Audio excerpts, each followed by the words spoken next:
Hello, everyone. What a pleasure to be here with you. We have gathered together to look at emergent constellations, and this is our Welcome to the Field, a free emergent constellations preview. And welcome to 2026, which so far has been an immensely turbulent ride on day 5 of our journey into this year. For those of us in the United States, of course. And of course, I just want to bow with some tears in my eyes to Venezuela and acknowledge the global situation that we are in. Just taking a deep breath there. Whew. And I want to just celebrate that you have come together to learn about an approach to working with personal, family, systemic, and global pain for healing, which is as far as I'm concerned, one of the greatest modalities that exist for to provide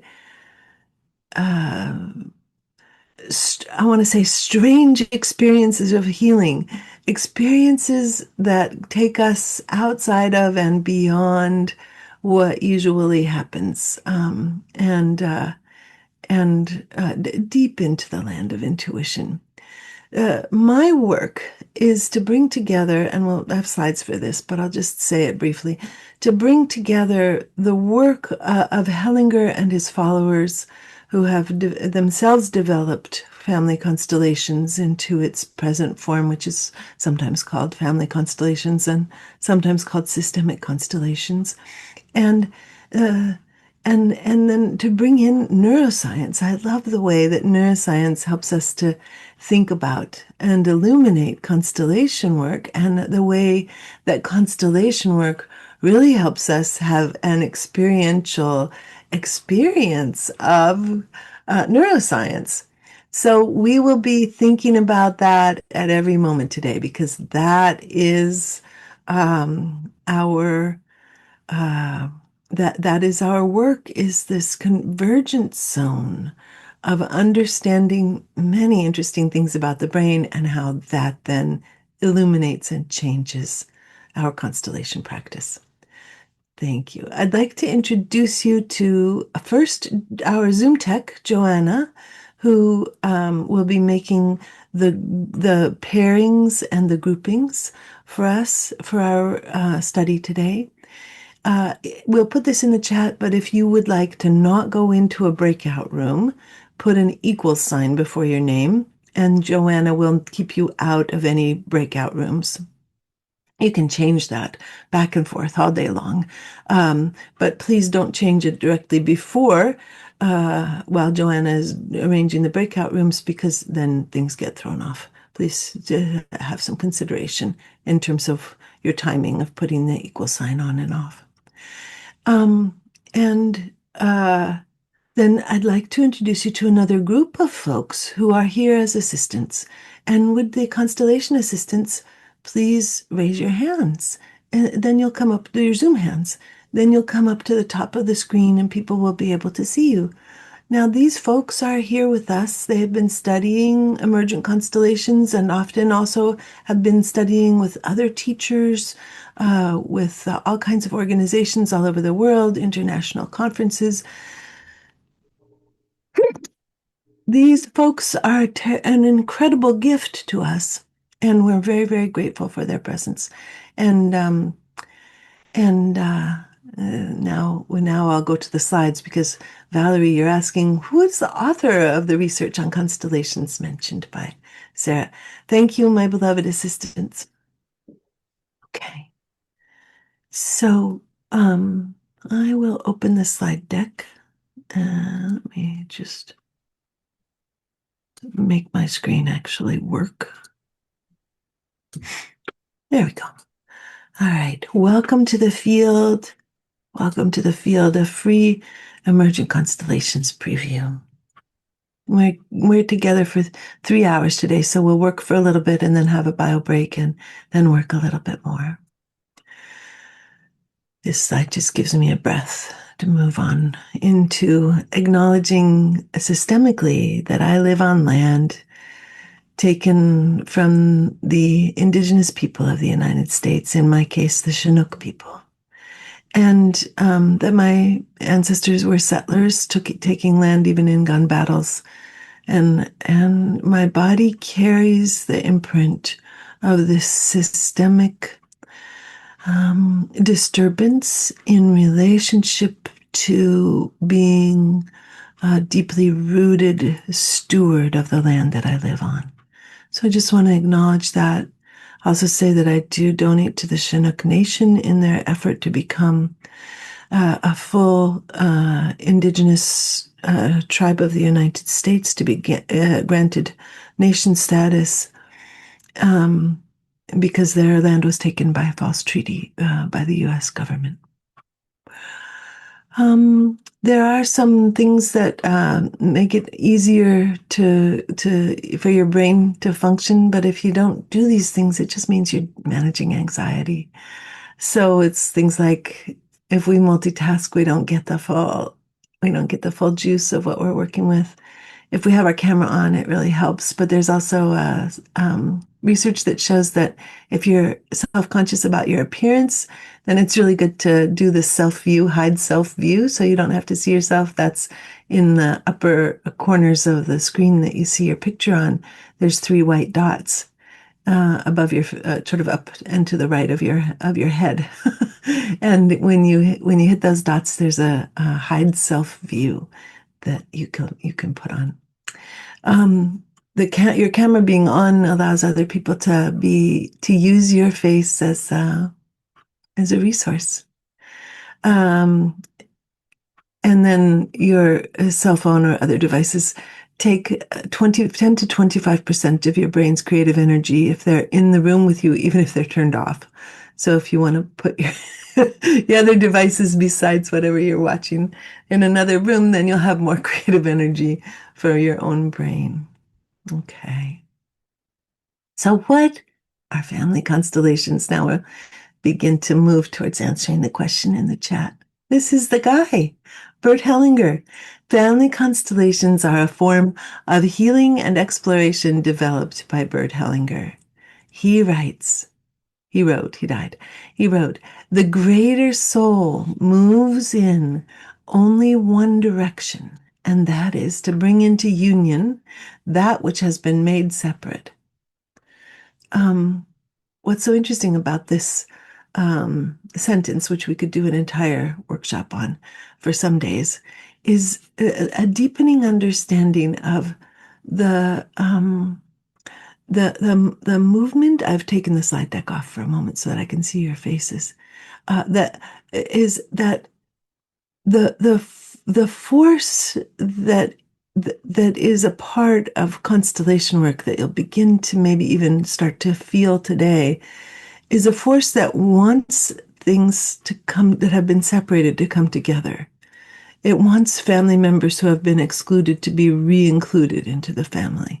It wants parts of ourselves that we have refused, parts of ourselves that we have separated from, that we have sent away from ourselves, lost pieces of the soul in many ways. It wants those things to come back to us, child parts of ourselves. It wants us to reclaim them. And when we do this work of reclamation of excluded parts, then everything begins to move. And you'll start to feel that and see that today.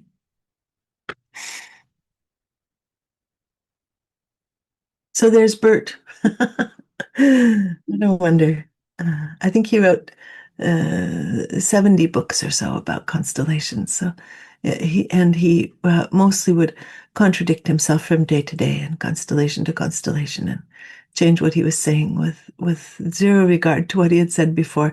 So you can kind of dip into Bert as if he were a river and feel into the immense changeability and movement that was happening for him as he was exploring this field. So systems are at their most complex and beautiful when every element in the system is both linked with and differentiated from every other element. Consider a choir. Consider how each voice matters, yet each voice needs to be joined with and linked with and aware of the other voices. Think of if you're a person who likes cars, think of how well your car is running when every part of the engine is well oiled and moving exactly the way it's supposed to move. Think of, that brings tears to my eyes, but think of an undisturbed forest. There aren't very many of those left in the world, but the ecosystem of the forest, including the way the trees talk to each other through the air and the way that the root systems are joined by the mycelium and the animals and the insects and the when the leaves drop they fertilize. It's just everything working together in the system, nothing excluded. Systems run into problems when elements are stuck, immobile, fused, or excluded. There might be other words too, but that's a starting point. So people are systems. And when people, for example, we have 8 emotional circuits of emotion and motivation. If we One of the things that we naturally have is a rage circuit. It's just a part of our brain. If we shut that rage circuit down completely and have no way to work with our rage, then it makes the whole system depressed. There's an example. Families are systems. If my family does not acknowledge that um, my gay great uncle was put into an insane asylum and treated as mentally ill rather than being fully accepted and embraced for his identity and the fullness of who he was, then my family is incomplete. They're incomplete by missing him, and they're incomplete by refusing responsibility for the act of exclusion. Brains are systems, communities are systems, countries are systems, ecosystems are systems. The planet is a system. So I'm going to do a short demo to take you into how to find something that's excluded, just so that you begin to feel the mystery of of what constellation work is like. And so in this case, mm, I think what I'd like to do is work with an assistant as the client in order not to suddenly open or rip away something for someone who doesn't have any resources. Our assistants are very well resourced. So if you are an assistant and you have a mystery, something confusing that you're up against, would you please raise your Zoom hand and I'll do a little bit of work so that people can begin to feel this. Thank you. And Bev, do you feel well resourced? You'd like to be? Yes, Okay. definitely. Excellent. I'll work with you. That's very fine. Please tell me, what are you confused by? What are you up against? And we could Great. just a second. Let me just make sure I'm on speaker view. Speaker view. Okay, there we go. Now, tell me. Thank you. Yeah, I'm interested in I have a neighbor directly behind me and their house is raised up. They have a deck and I can kind of see a little bit in the window, and they've left their cat for I don't know how many weeks now. Since Christmas, they're still not home yet, and I checked in with them and apparently someone comes and feeds them, but I'm worried.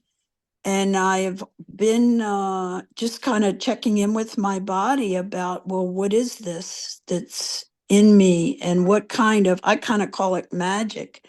If I address this, that it's a phenomenon of its own, and then maybe something can shift through Okay. me. So, if you are available to be a representative for Bev, which means that let's just have folks who know what representatives are raise their hands, and I'll talk in a moment about what representatives are, but I'll just let you see this.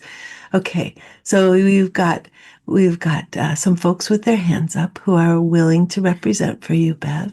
Would you choose someone for you and someone for the mystery that is calling you by giving you this body sensation? I don't know who these people are, so I would just say, whoever is, Or look at them, Bev. Just look at the folks with their hands up. Just choose two people for me. but I don't see anybody, Sarah. I'm on my cell phone. You're on your cell phone. All right. So I'll choose for you. I'll choose. Um, uh, uh, okay, I'll move to put the cat in as well. Raji, Yeah, I trust your choices. Raji, I'm going to call you in as the cat. And and then Lucy, I'm going to call you in as Bev. And Gayatri, I'll call you in as the mystery. Now we won't do this for very long, Bev. We'll just touch into one round of body sensations, and let you carry something of the mystery away. But Who is the first person I was to first add this? G Rajee. Oh, Yeah. I can see it. Thank you. Thank you so much. Okay. So I'll just bring in, first I'll ask the cat. Rajiv, as the cat, what do you notice? What are your body sensations?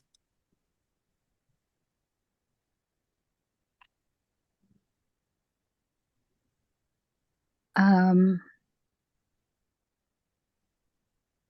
I feel something down the left side of my body.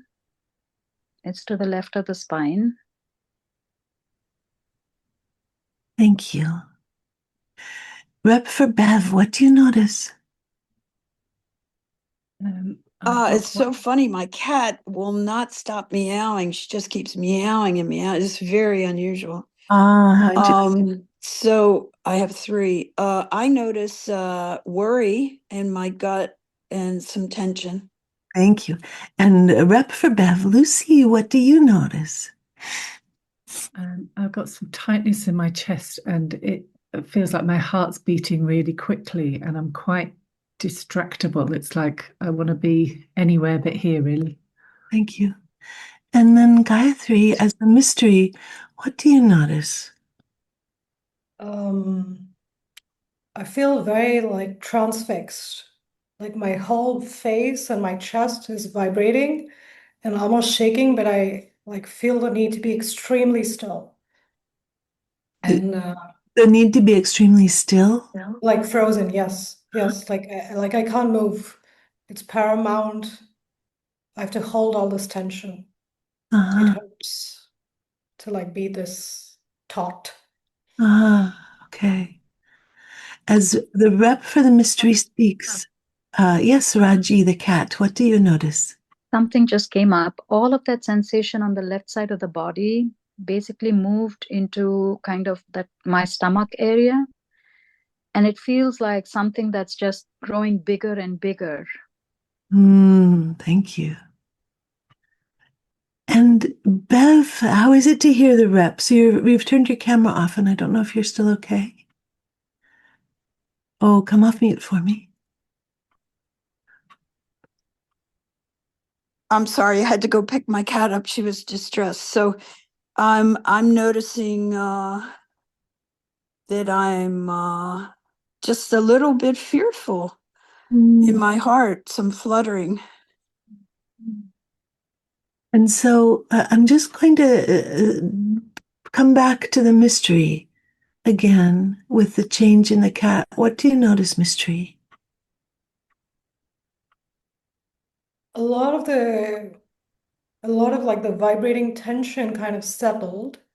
And now there's just a lot of sort of pressure and tension on this side of my head, on the right side, and like the dome.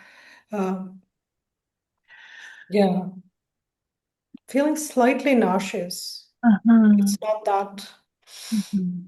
the intensity of vibrations here has gone down. Thank you. So, judging from the change that happened, Bev, when you responded to your own cat and what the mystery is telling us, my first wondering is whether what's here is almost a devotion to the well-being of animals that might even be so strong that it has the quality of a bodhisattva vow or commitment. And I wonder, yeah, okay, okay. So I'll bring you Tihana. I'm going to bring you in just to be the bodhisattva vow and just to stand beside Bev and in your imagination, or stand beside the rep for Bev, I guess. Oh, look who has a cat. Oh, yeah. Okay. Okay, cat joins too. Yes, I think so. How do you? Oh, now I can see everybody. I had to flip my screen. Okay, Wonderful. lovely. Thank you.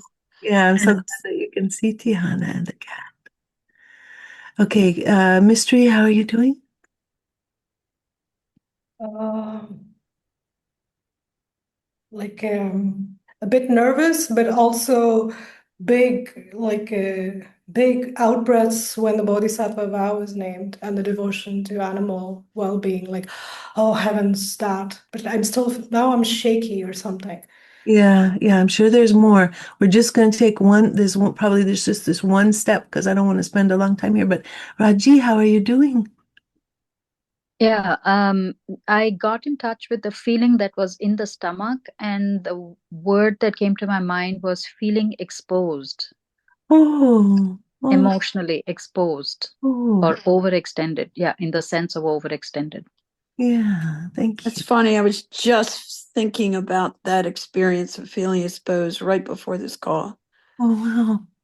Mm. Bev, here's our first step so that people can begin to see how constellation work. You start with an issue, you place the representatives on the field, and new things begin to come that touch us deeply, and that weren't as included as perhaps they need to be for us. Mm-hmm. I get that, Sarah. Thank you. And so now what we'll do is just catch a need met or a gift received. We'll have you release your reps, then we'll do a quick round of needs met and gifts received. Bev, go ahead and say, I release you from your roles. I release you from your roles. Thank you so much for taking them. And then we'll do a quick round of needs met and gifts received. And Lucy, what kind of a need met or a gift received do you have? It's something about the gift of having something outside of myself, bigger than myself, that I really, really care and love for, that gave me great sort of peace and a sense of meaning.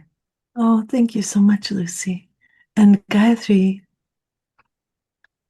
Um, well, I think in this moment it's just something about how much mystery can carry, because just coming back to my self is so remarkably different. So I think something about the intensity and beauty and mystery of mystery. Oh, thank you, Gayatri. And Raji, do you have any words that you would like to say? For me, what was very precious was the sense of embodied experience. And I think that's part of my personal journey as well. Embodying feelings that I can catch easily, but then being able to, yeah, embody and ensoul. Oh, thank you. And Tihana, do you have anything you'd like to say? Yes, for me, need met for shared love and care of for animals. Oh, thank you so much. And Bev, is there anything else that you'd like to say before we? Needs met for community and care. Thank you. It's wonderful to be with you all. I'm very grateful to each of you. All right. Thank you. So now what we'll do is go on with the slides.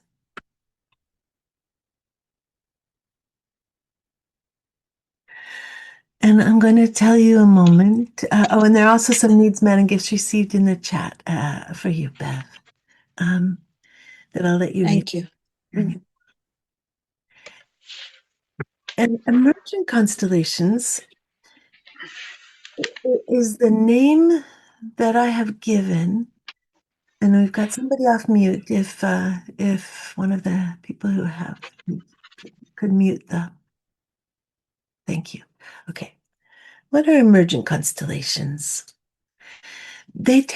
Emergent constellations is a phrase that I've given to this work that that allows neuroscience and constellation work to converge.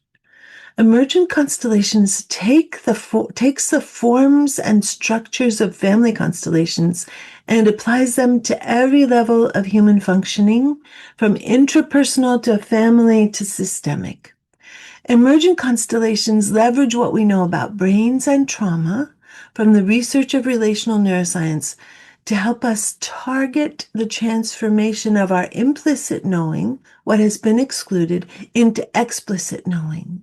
So we got to touch together something that our client didn't know, and that then takes them on the next step of their unfolding journey.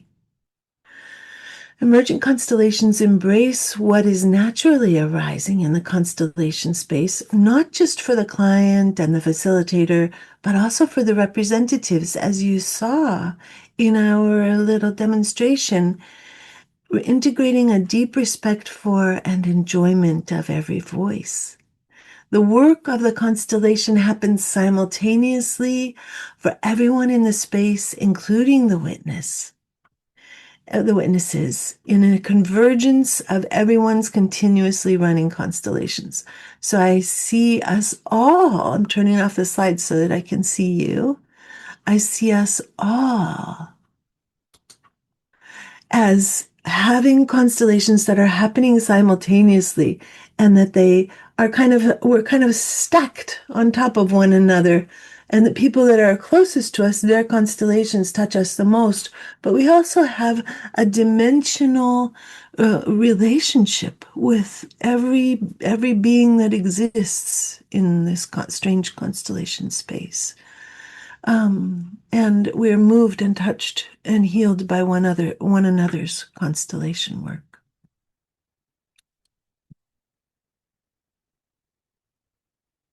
Constellation facilitators are able to hold space and direct and support and manage and facilitate constellations on a continuum that ranges from very emergent. Victoria Schnabel's work with chaos constellations, for example, very emergent, to quite directive. Someone like Stefan Hausner taking and telling different representatives what to be and what to do. So we have this incredible continuum, and we find ourselves on this continuum, I believe, based on who we are and what our brains need, that each of us has a different space on the continuum. There's not a right space. There are these different spaces of how much we feel comfortable with a little bit of chaos, and how much we feel comfortable with the constellation kind of taking place entirely within the facilitator, and the facilitator inviting the field to reveal what they're sensing. At the directive end of the continuum, the constellation happens in the facilitator's inner system, and they direct reps to move to show what they are sensing within themselves. At the emergent end of the continuum, the facilitator works more with what's coming into the field through the bodies, the reps, the client, the facilitator. And so now what I'm going to do is I'm going to do a short demo of a tuning to the client. So this could be someone who will start with an attuning, just the initial attunement, and of just what it's like to find your foundational starting point as a rep in relationship to the client. So if there's somebody who would enjoy being welcomed by me, stepping into a space where I'm changed by you, I haven't yet begun to work, but I'm setting up this foundational starting point of warmth for the client, which turns out from neuroscience is incredibly important and creates a sense of safety. So if there's a participant who would like to experience this, please raise your Zoom hand. If there's, and if there's no, thank you, Paulina. So here I will be with Paulina.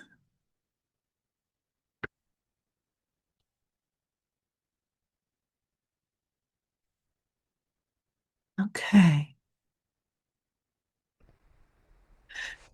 And hello, Paulina. I'm going to be attuning to Paulina in welcome. And this is like, this happens before the interview begins, for those of you who are familiar with constellation work.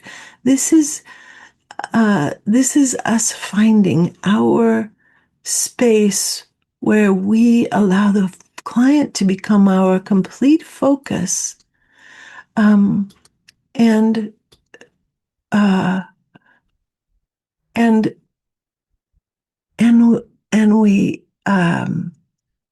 there are so many things we are working with in this moment, but we won't be talking about all of them today. But we're allowing ourselves to be changed by our clients, and this is based on the neuroscience research that shows that when we focus on another person, we begin to synchronize with them. And we synchronize with them most easily without a battle, without having to protest what's true, if we actually allow ourselves to enjoy them as a being. So I notice what happens in my own body first, my own body sensations, my own torso, throat, and face. And I feel very sort of focused on all of you. And then my attention's starting to split because I'm starting to focus on Paulina. In focusing on all of you, there's a lot of a sense of like radiating from my my cognition and my limbic system, but just like this sort of sense of radiation here. And now I want to bring my attention to Paulina. And as I do, then I settle. And the kind of what I'm looking for now in terms of welcome is I'm looking for places where I soften or become warmer, or there's a rising sensation.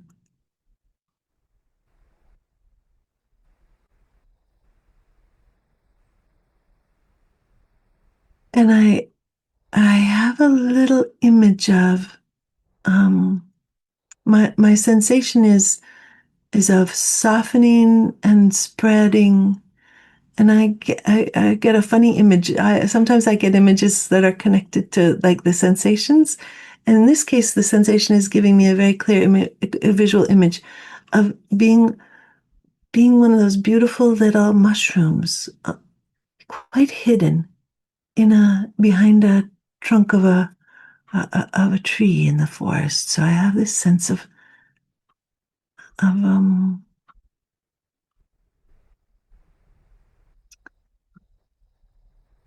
of getting to be beside Paulina and stepping into a place of mystery. Paulina, how is it to have me bring my attention to you and allow myself to be changed in welcome of you?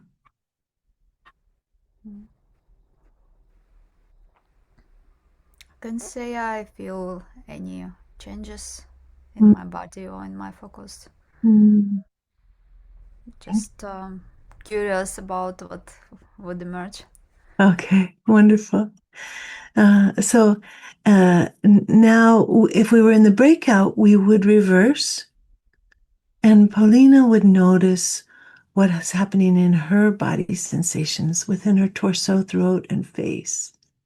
Now, here's the interesting thing that we can do is we can be slipping too far into attunement before we establish the foundational space of connection.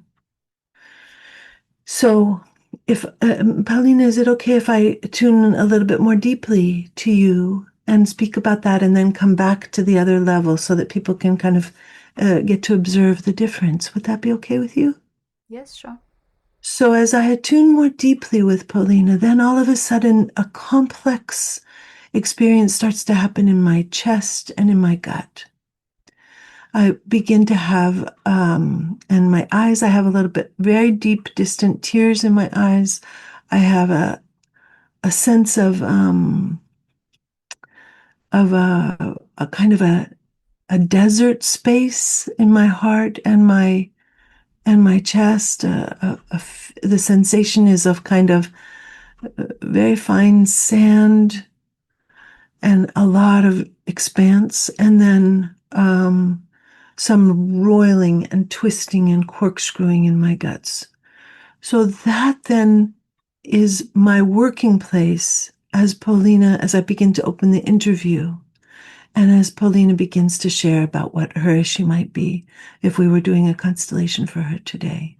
Then I would be listening from a place of my body being alive to whatever she will tell me. That's quite a different place from this bit of kind of radiance that was a part of this radiance and softening and aligning myself that was part of the initial connection. Paulina, how is it to feel both levels? It might not be any different for you, but I want to make room for you to speak if you would like to.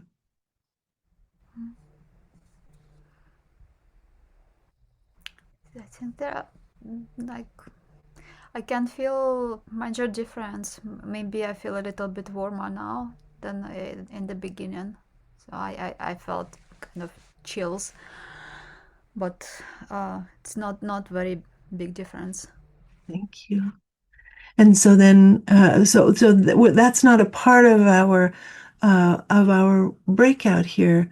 But I wanted you to feel the difference, if you can, between looking for the welcome of just simply finding your space in relationship to your client and letting yourself be changed by them, and the deeper space of attunement. Because sometimes when we're attuning to people, we stay in radiance and we don't move deeper. Or sometimes when we sit with a client, we're immediately pulled into the deeper place and we don't get to establish ourselves as both existing and as with our client. Paulina, thank you for letting me work with you. I'm very grateful. Thank you. Thank you, Sarah. So now we'll send you into breakouts for you to begin to feel, to see if you can find this place of warm connection with and alignment with your client before you would begin to work. Now, some of you are like, I don't want to be a facilitator. I'm just here to learn about constellations. If that's true for you, then don't worry about the part of finding a relationship with your client. This beautiful little exercise that we're doing is kind of a foundational nourishment for every relationship that you have in your life. Learning to find a place of welcome and attunement with every person that you love and care to bother to take the time to be with is exactly something beautiful to practice, whether we are facilitators or not. All right, Joanna, please tell me, are you more or less ready? I need 2 more minutes, last minute changes. Okay, and I see that there are some changes happening in the chat, and I'll help to change names. And looks like Gayatri is also working to change people's names.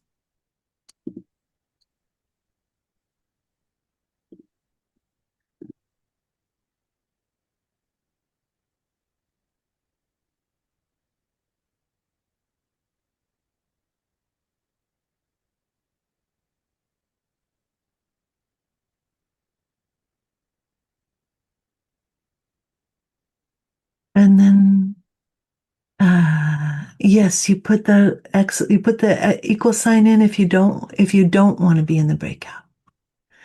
And thank you everyone for helping with that. And Jen, the only code that we're offering right now is the code of the equal sign, Jen B, to let yourself know.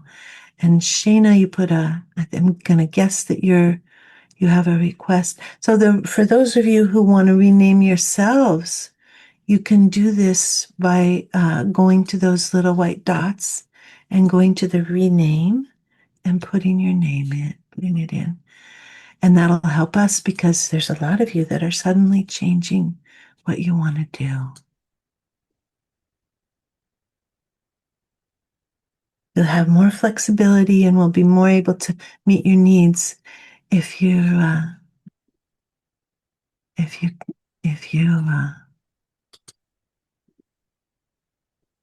put an equal sign. How long in? And we'll just be in for 6 minutes. We'll do 8 minutes. We'll do 8 minutes in the rooms. And Marcia says, would you say the field is your intuition? Ah, Marcia, what a beautiful question.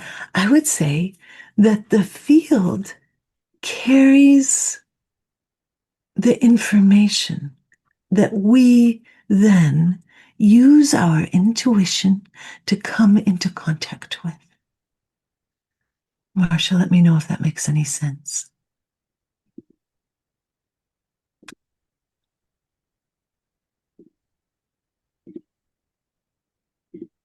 And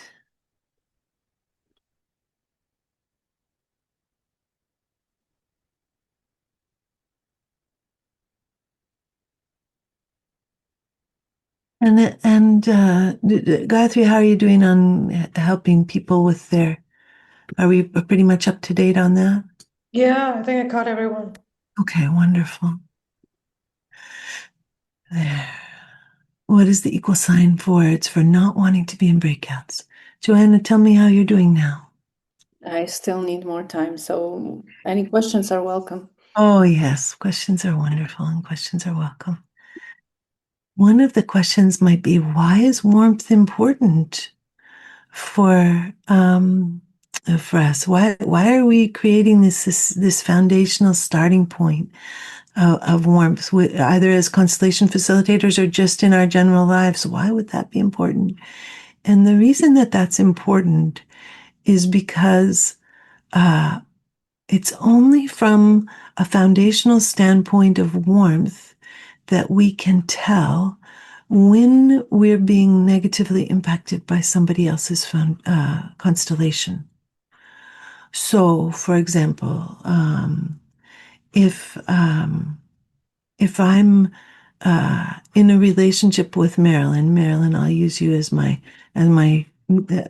imaginary demo buddy or my imaginary friend. Have you always wanted to be an imaginary friend, Marilyn?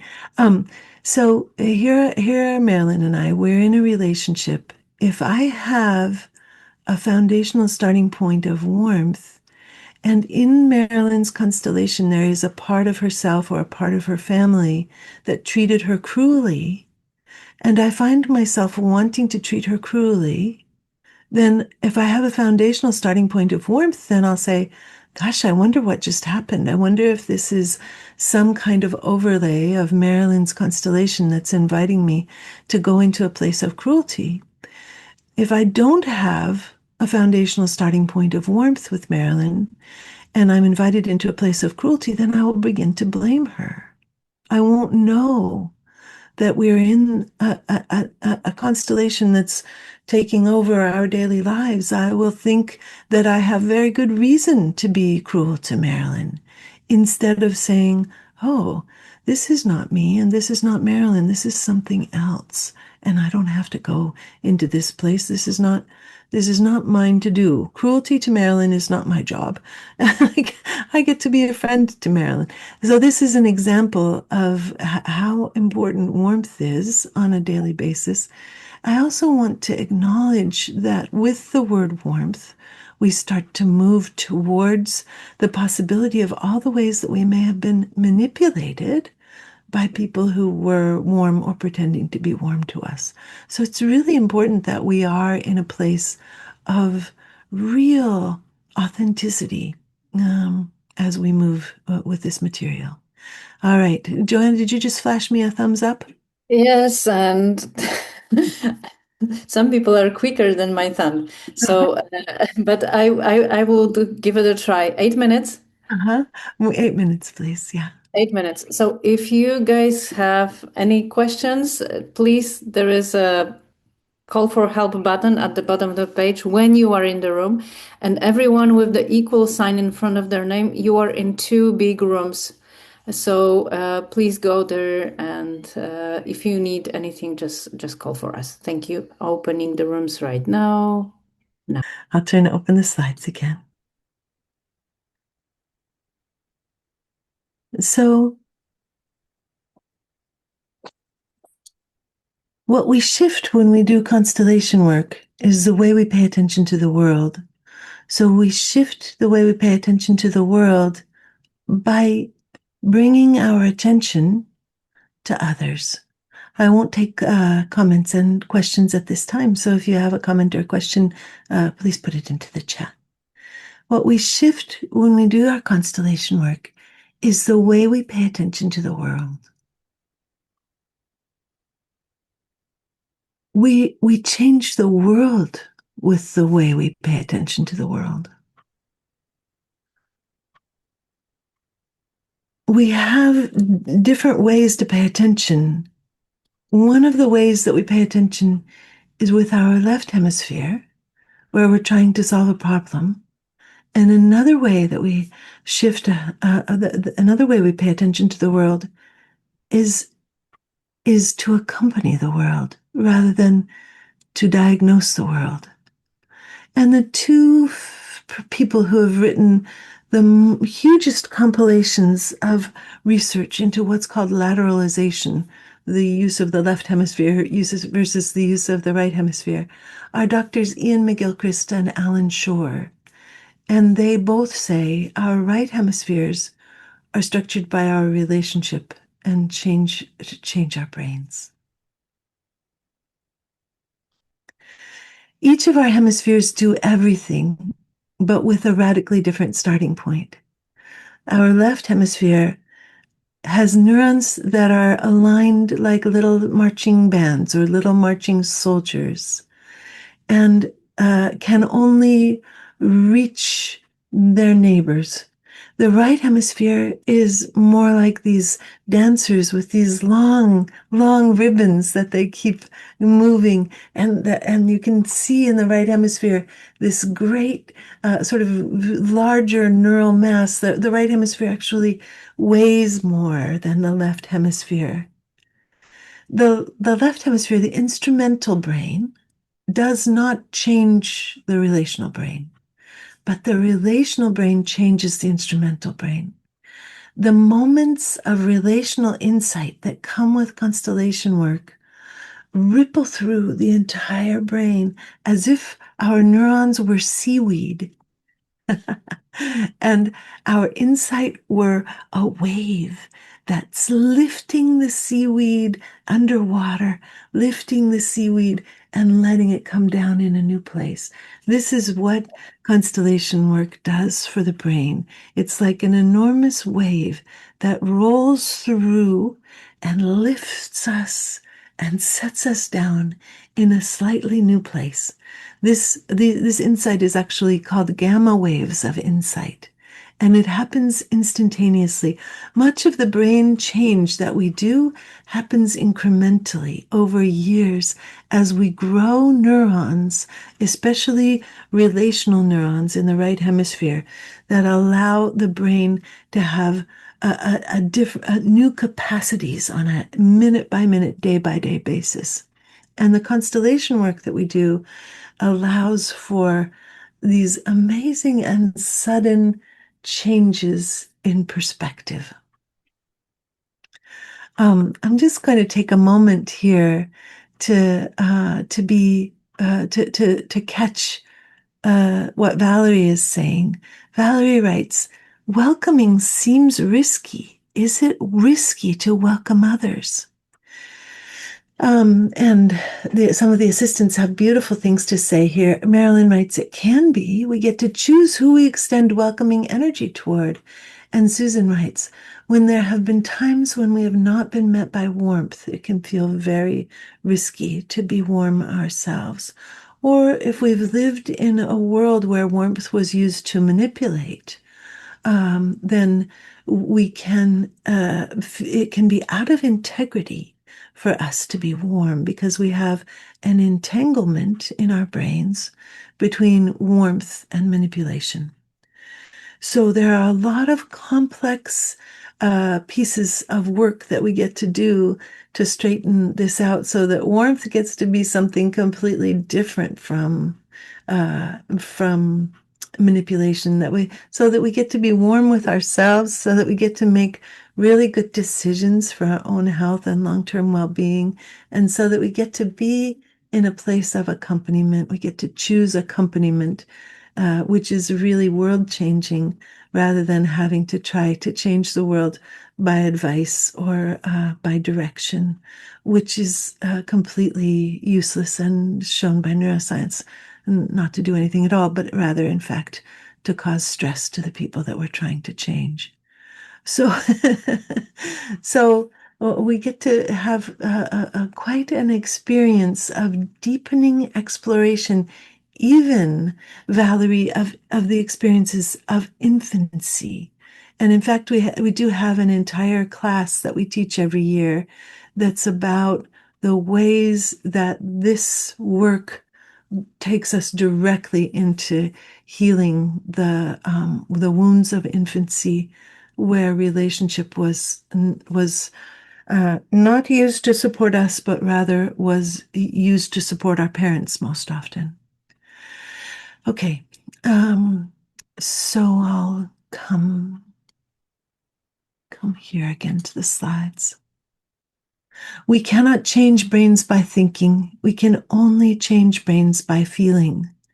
So you can feel this difference. Let's take a moment to feel the difference in the way we look at the world. So you can put your view on gallery view so that you can see 20 faces. And with your view on gallery view, then you can think, do you like the colors that the other person is wearing? You can kind of look and see, do you like the colors the other person is wearing? And notice whether you're breathing, notice what happens with your face, notice what happens with your body, notice what happens with your sense of your own emotions. Okay, now close your eyes. Close your eyes for a moment. And now, before you open them, I want you to let in this very beautiful information that each person's brain is made up of 86 billion neurons, that each person's brain has thousands of trillions of neural connections, and each person is kind of an infinite system or a universe. And then open your eyes and see what it's like now to look at each person. It makes me cry, but it may not make you cry. Look at each person as an infinite system. Notice your breathing, notice your facial expression, notice your body. Can you feel, everybody who can feel the difference between those two ways of paying attention to the world, please raise your hand. Just put your hand up if you can feel that difference. Yeah. Thank you for putting your hands up. So I take a deep breath as I get to be invited into each person being a universe. Now, there was a fellow, a wonderful philosopher in the late 1800s, early 1900s, a fellow called Martin Buber, who some of you may have heard of. And I'll show you a picture of him, and then I'll go back to his quote, so that you can see Martin Buber's face. Look at that face. Oh my goodness. Martin Buber says, when we encounter another individual truly as a person, not as an object for use, we become fully human. So not only are the people we're looking at becoming more human to us, but we become more human also. We're not seeing the picture, Sarah. We are not seeing the Thank you picture. for telling me. I'm so grateful. Okay, I'll show you Martin and then we'll go back to the quote. Oh dear, this is not what I wanted to do. Hold on.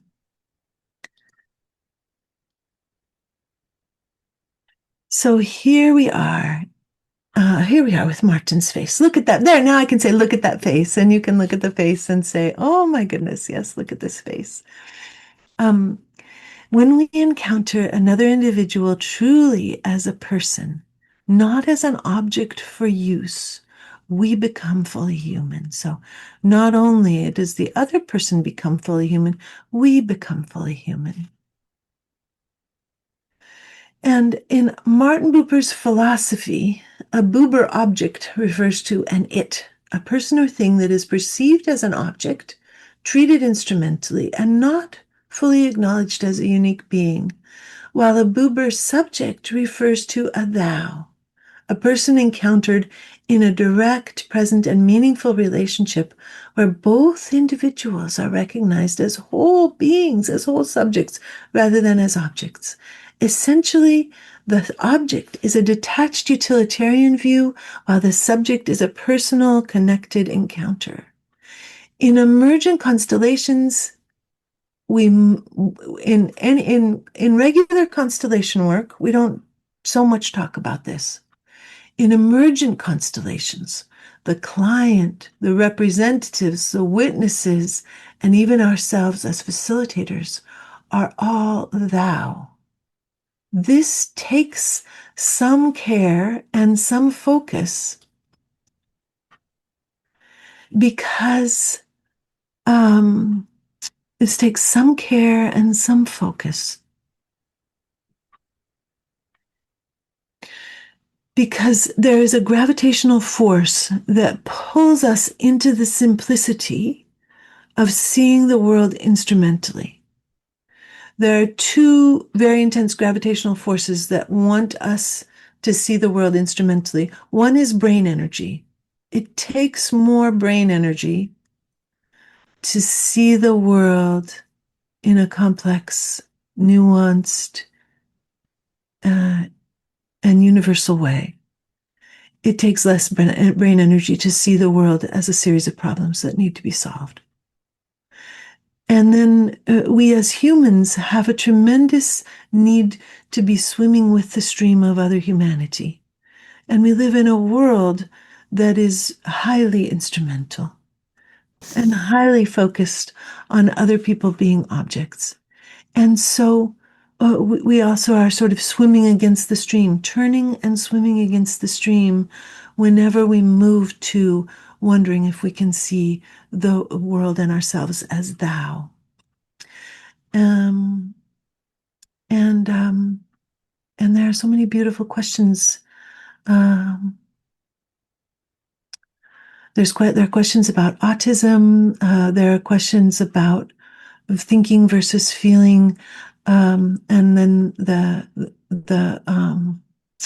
and then I'll open the slide to show Buber's face again. And Joanna, you have a hand up, and I'll ask you, what are you saying? I have an anonymous question, so if there is a question round, I could ask this one as well. I was kind of encompassing the questions, and then I was going to move on without answering them. What's your sense? What's your sense of, like, is this an urgent question that would be very good to answer? I think we can have it for when we need the questions. All right, thank you. All right. Okay. I just lost my screen. One moment while I reclaim us. Oh dear. We're very missing. Okay. Now I think what we're going to do is actually try this out. Try out feeling the difference between it to thou.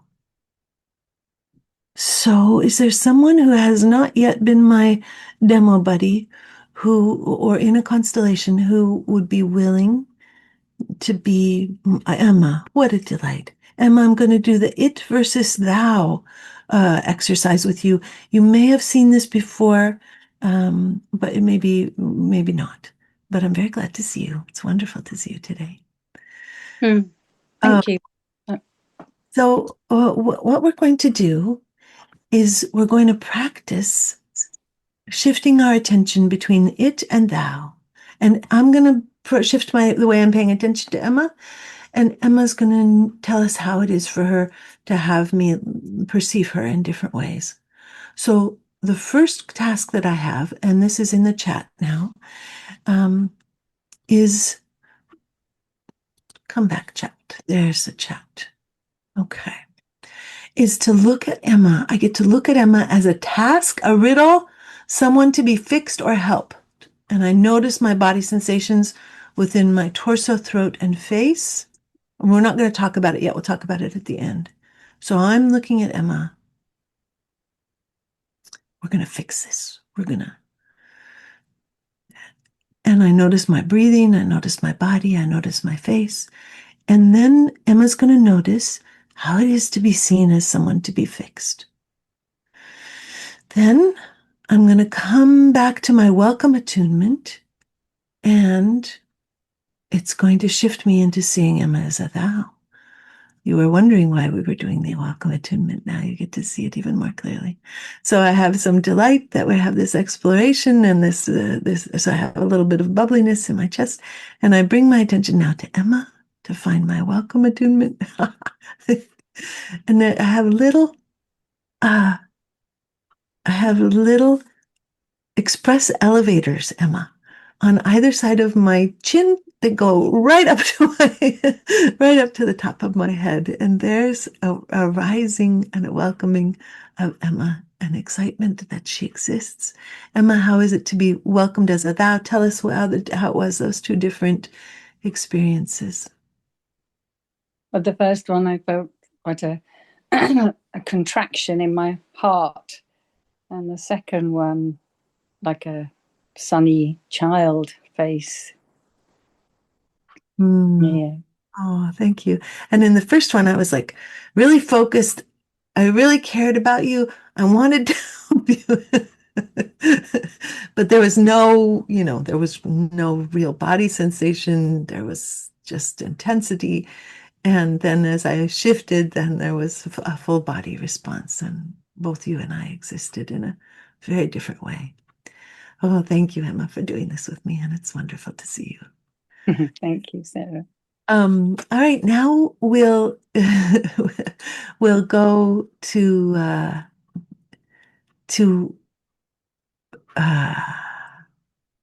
letting you try this out. Yeah.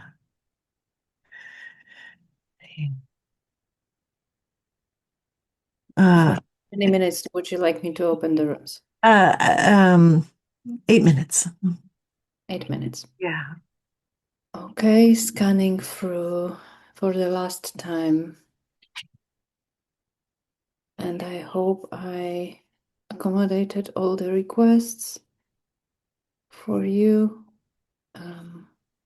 Oh, no, there is one more, so I will ask the question, you can answer it.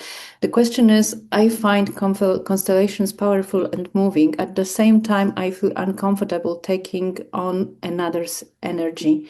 Even though there are practices to release the rep, I feel like sometimes something stays with me. Can Sarah speak to this? Yes, oftentimes things stay with us. My experience with this is very akin to my teacher, Elena Veselagu, who talks about the way in which the things that stay with us from the representations that we step into, the things that stay with us are gifts to us of work that we need to do to become more clear. It's also possible that we're stepping into bodhisattva type vows, that we get entangled in that are from our own lives. And then we often need a global release, or a global release can be really supportive while we're starting to clear our false bodhisattva vow repertoire, where we're swearing to the universe, for example, that we will not let any child be alone and unaccompanied. And in a constellation, there's a child who is alone and unaccompanied. It goes against our bodhisattva vow. It doesn't have anything to do with the actual energies of the constellation. It has to do with the ways that our own brains are entangled with different kinds of commitments and devotions and contracts and vows. So the more we do constellation work, the more we get used to the idea that when we focus on another person, we begin to synchronize with them. And this gives us all kinds of information in the intuitive world of an ability to pick up the information that's floating around in the field. And we learn more and more to shift our attention. So there are vows of infancy that require us to stay totally focused on a person who is in pain. And when we begin to release those vows, then we begin to become more and more effective constellators. That's a strange answer, I'm sure, but yeah. The answer helped, and the person is grateful for you answering it in this way. And I am ready to open the rooms. Oh, yes, please, let's open the rooms. Wonderful. Welcome back. How many people felt a difference in the it versus thou? Just kind of wave at me if you got to. Wonderful. All right. Now we'll take a look at our slides again. And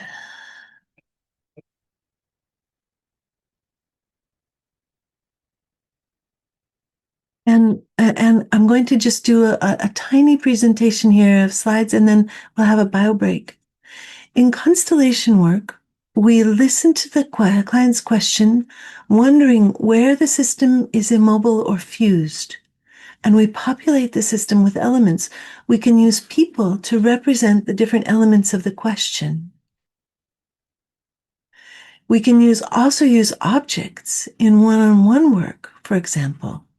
In both approaches, we're looking at the immobilized system and wondering what resonance the system needs, what truths need to be seen and known and felt in order for fluidity and responsiveness to return. And we can also use drawings online as well as objects. So when we come back, we're going to talk about participating as a representative in constellations. And even as a representative, we use this capacity to shift the way that we're paying attention to others in order to be able to deepen our constellation experience. We'll take a 15-minute bio break. Oh, I will answer one question, and then we'll take a 15-minute bio break. The question that was so beautifully asked from Pranav earlier, I wonder about the purpose of starting with focusing on our own sensations. What is that purpose? I find I often miss doing that. Are there considerations about how I choose to open myself to be changed so that I can better exercise after checking in with myself? Yes, the reason that we focus on our own body sensations is because we want to get into the right hemisphere. In the right hemisphere, in our relational space, we have the capacity to pick up the information coming from the field with our intuition.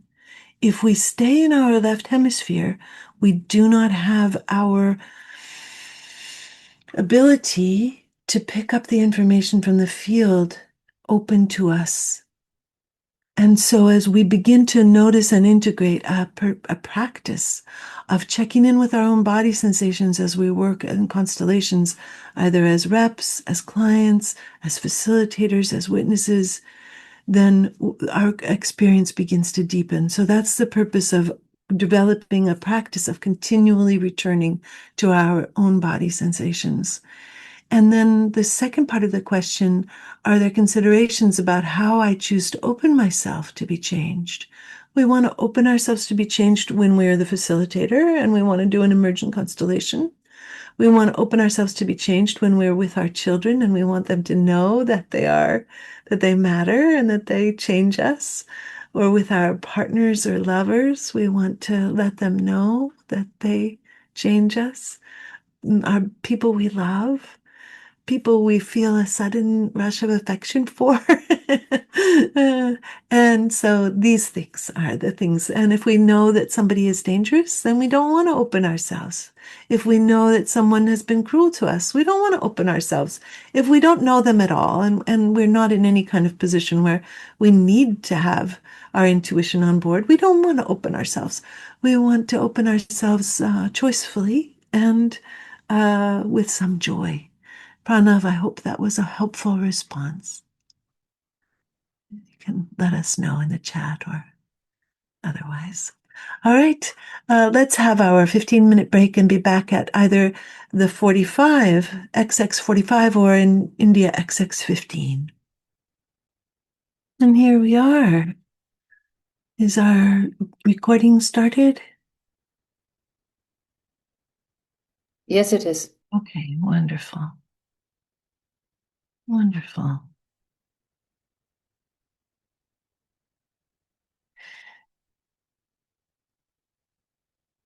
So now we'll talk about participating as a representative in constellations.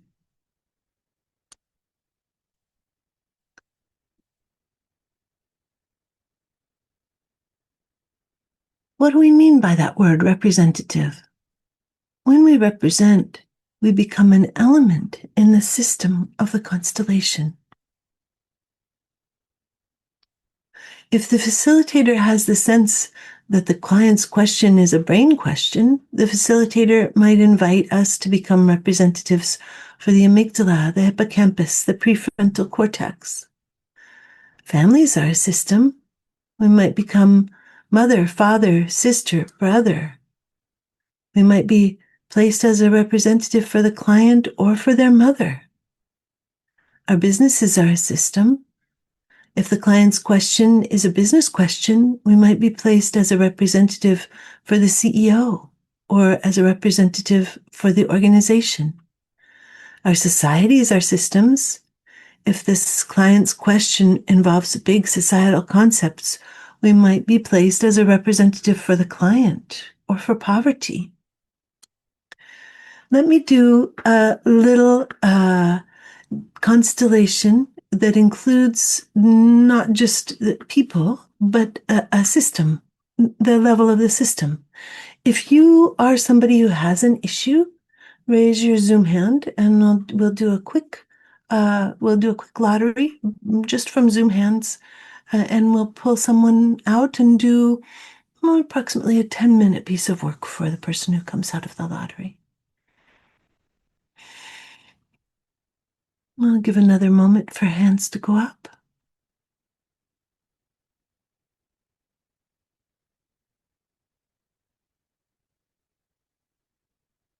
And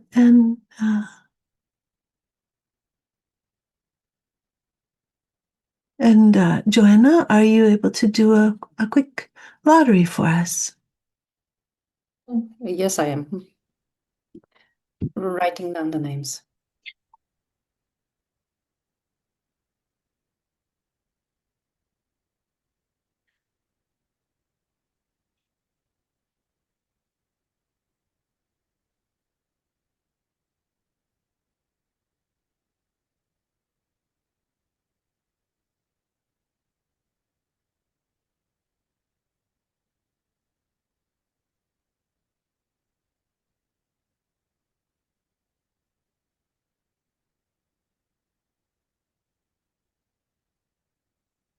Okay, I think I have everyone. And our person is Kira. Thank you very much. Kira, please tell me, what is your issue? So this is interesting. My issue is that my instrumental brain doesn't want to give up having control of my life and trusting my my relational brain. Oh, how fun.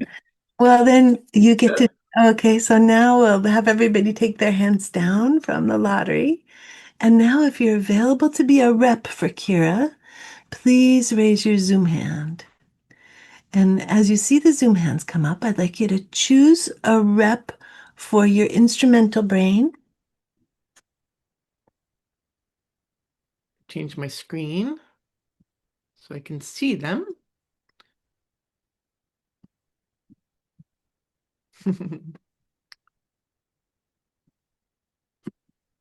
So many. I can't get everybody. I don't I feel like this part of me that like feels judgment and stuff. It's like, oh, how do I make a decision like this? Whoever spark.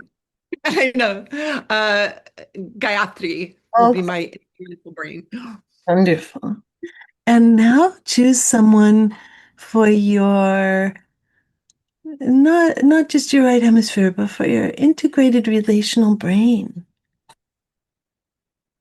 Lali. Thank you.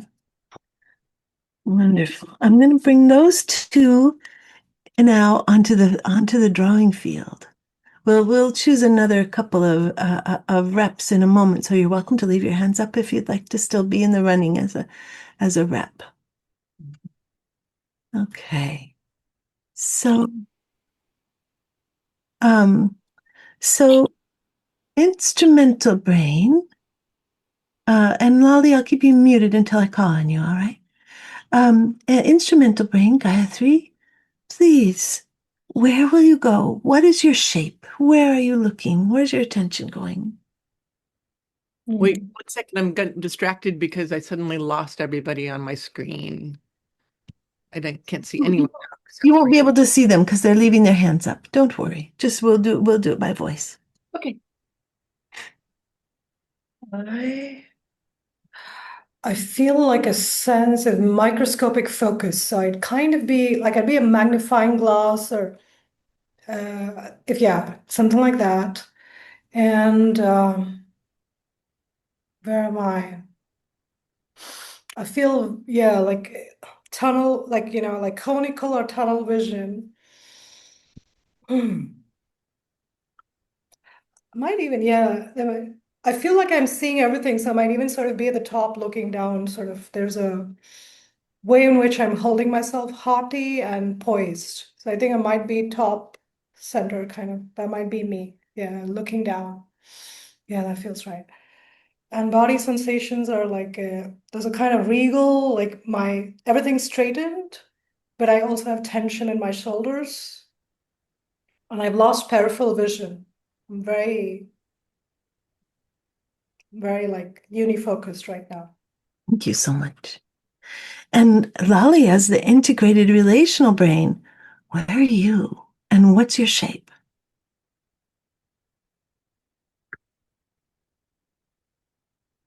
And you'll have to come off mute to speak.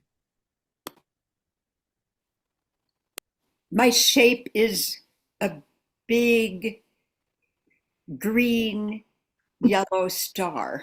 Mm. And I'm really pretty much the whole screen.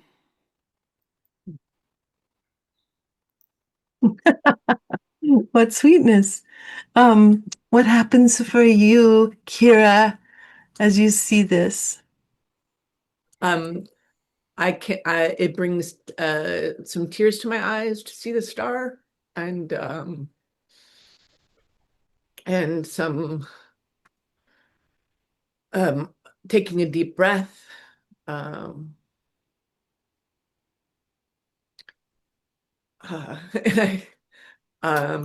yeah. I want to see you, so I'm just going to stop the share for a moment and reopen it. Ah.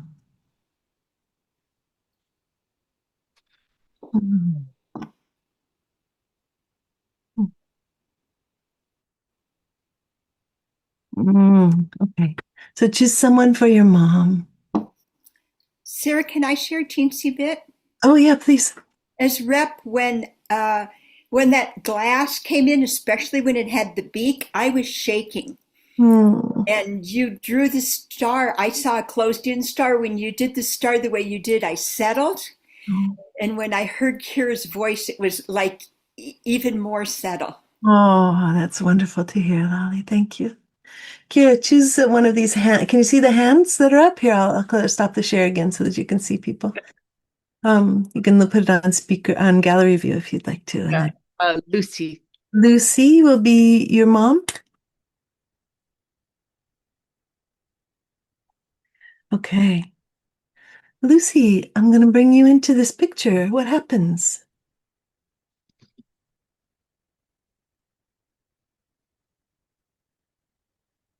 I want to be like a salt pot of some sort, something like kind of enclosed but with holes at the top.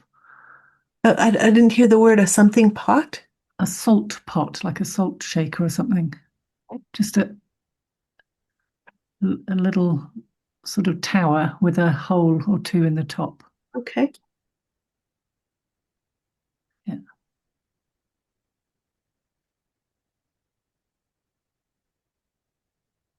Yeah. Okay. What happens? What happens for the instrumental brain? Gayatri is the rep. What happens for you?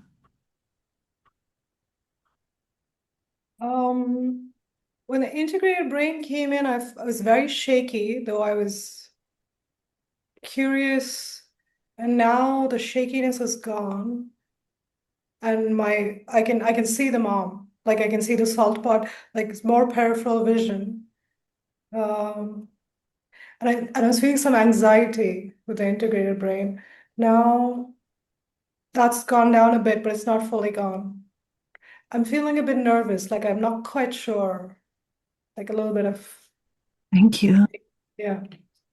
Integrated relational brain, Lolly, what happens for you? I felt the same as I felt when microscope came in, but now that I'm seeing this one appeared between two of my yellow rays, I'm settling down. Mm-hmm. And Kira, what happens for you now? First, the image when you said to bring my mom in was a hand went over the star, Oh, like um, and when with the salt shaker image was like I'm getting little, and instead of the star, I get like little tiny salt, just teeny little allowance for the light to come through. But the hand is squashing most of it. And so there was a feeling of take the hand off, or the shaker's not enough. Like, can't you see there's a big light here, like a big star, and you can't, a star can't radiate with a hand over it or with only little tiny granules of relationship. yeah. Oh. So I'm just going to take a moment to kind of be sitting beside you in the grief of the acknowledgement of the ways that your mom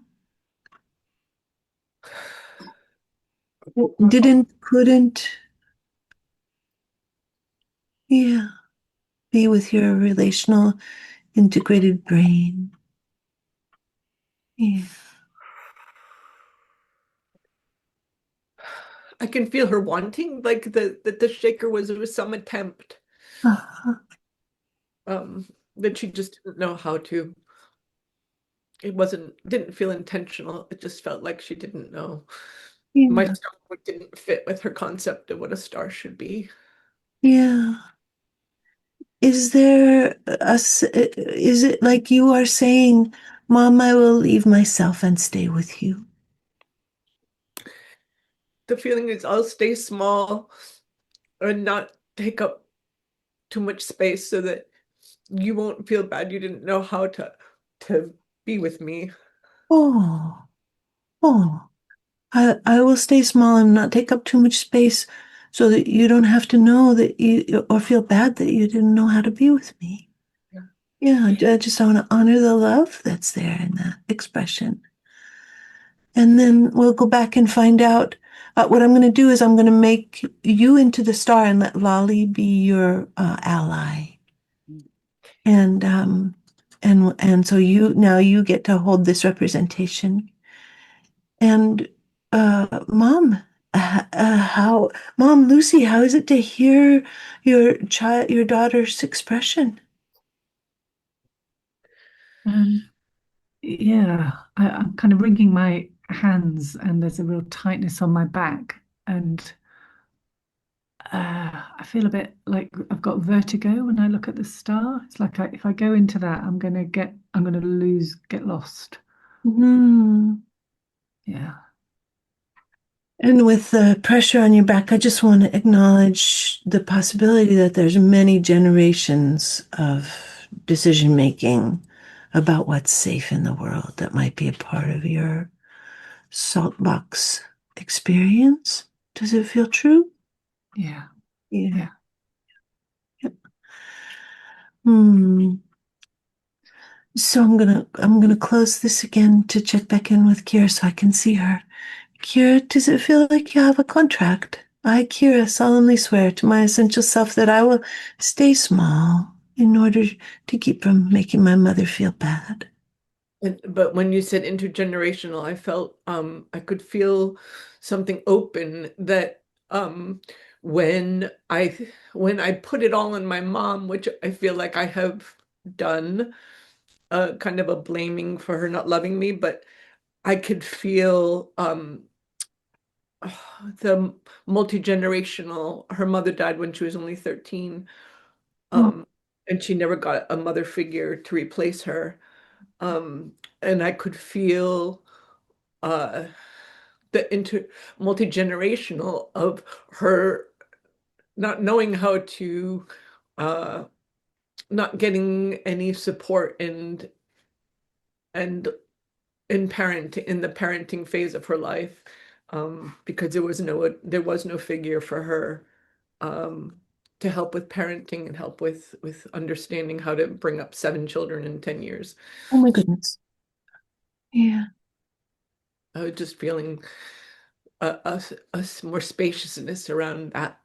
Oh, wow. Wow. Thank you. Does it feel like the contract kind of evaporated? What happens with your sense of that tension between you don't want to you can't trust your integrated right hemisphere? What's happening with that now? I could feel that there's it's funny, I could feel how uh my dad um trying to make up for my mom's confusion and say, I'll be her instrumental brain. My father was an engineer, and he didn't believe in feelings as having any right to be, that they didn't count because you couldn't measure them. He'd get into arguments with my brother that there was no such, feelings had no merit in an argument or in a discussion. And so there was this really strong instrumental brain in my dad, and just feeling like this real,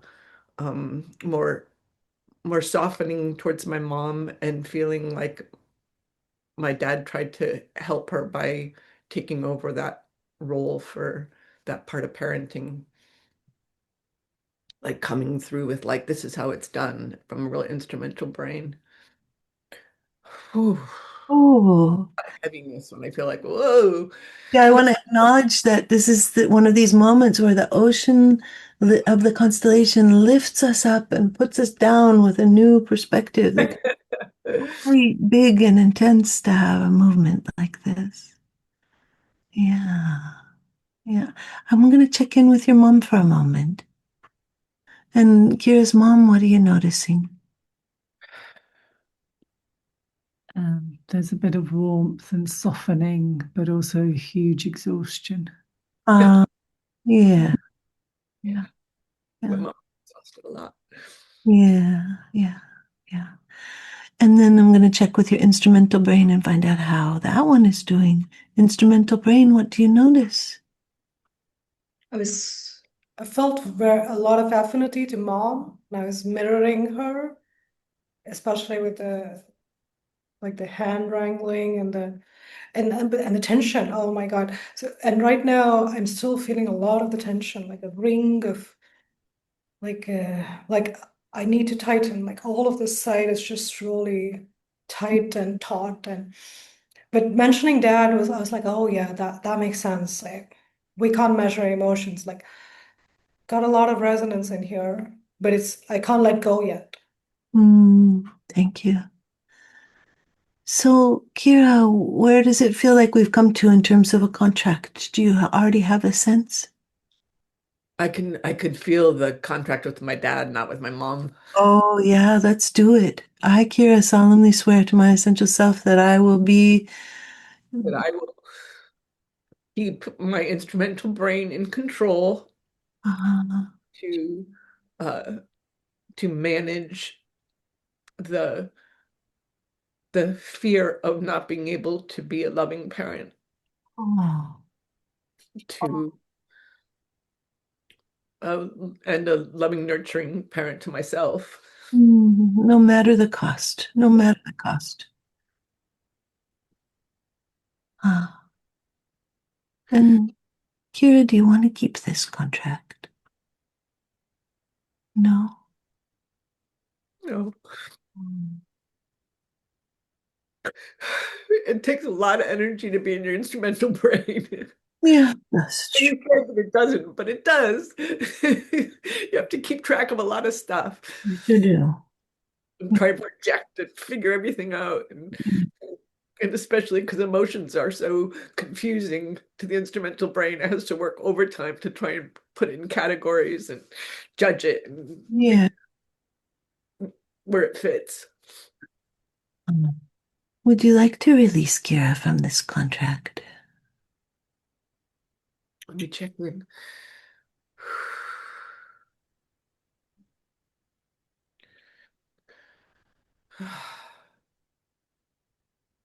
Yes. I release you from this contract. I revoke this vow. Sorry. Mm. That was my phone coming through. I'll just Uh-huh. release.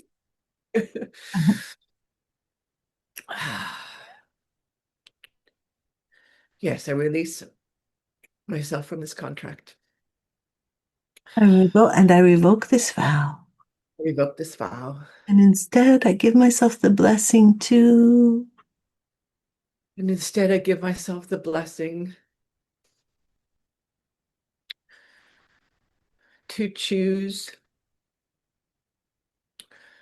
the territory, the adventure, the territory of and curiosity and adventure of going into what feels like a big unknown of experiencing relational uh, being in relationship with feelings, my own and attunement with others to be with theirs. Mm, thank you. How does your body do as you release this contract and give yourself this blessing? Big breath, Mm, more spaciousness. mm, And I'm feeling my feet like that I'm feeling groundedness. oh, so wonderful. And let's just check if anything's changed in our picture. Let me find out. Let me check first with the instrumental brain. How are you doing, instrumental brain?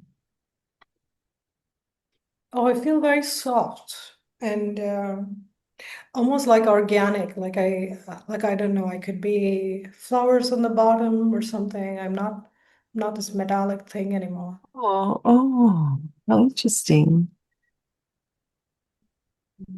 It's almost like I'm coming into life and like all the wiggles, all the yawns. But yeah, it's a lot of like sense of warm curiosity.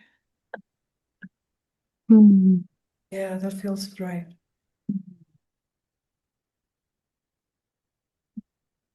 Thank you.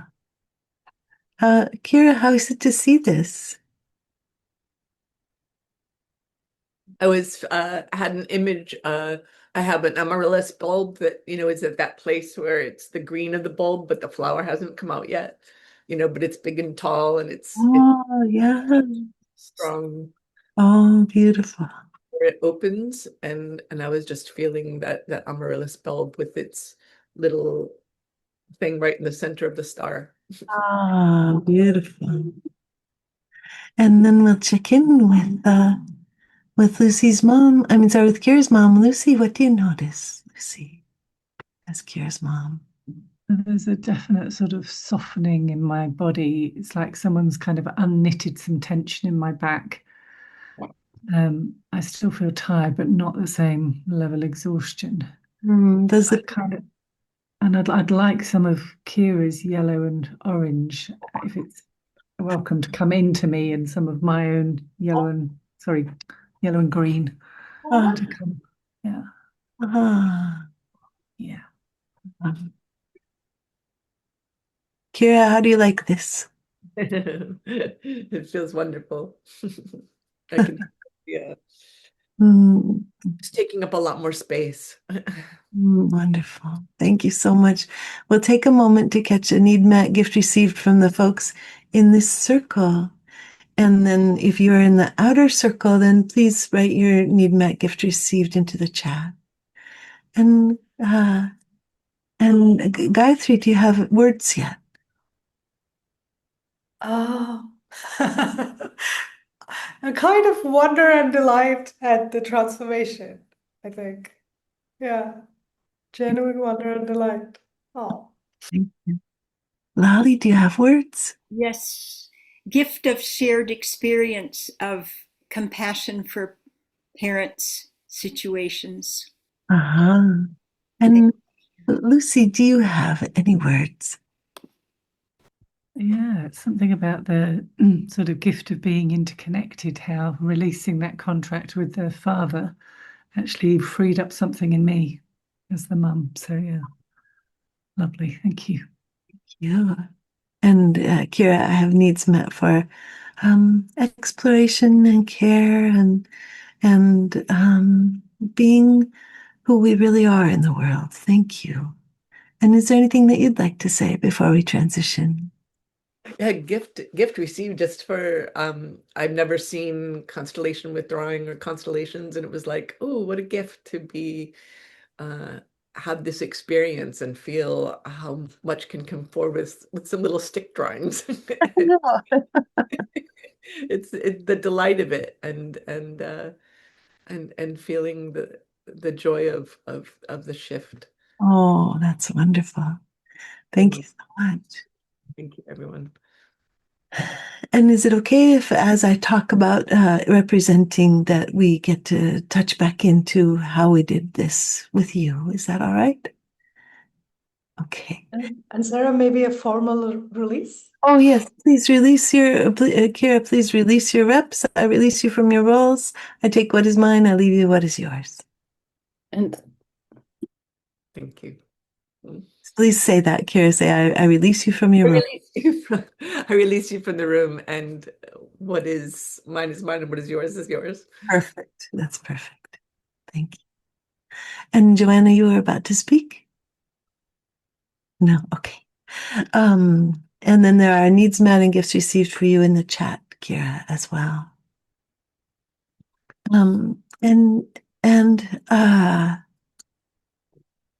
And so now what I'm going to do is talk about the things people worry about when they're called into constellations as a rep, just to let you have a sense of the kind of shared worries that there are for folks. People worry about doing it right. People worry about making a mistake. People worry about being shamed. Would you like a little acknowledgement that you've been called to do something you didn't quite know what to do and you've been shamed for it before? People worry about being ignored. People worry about serving the client.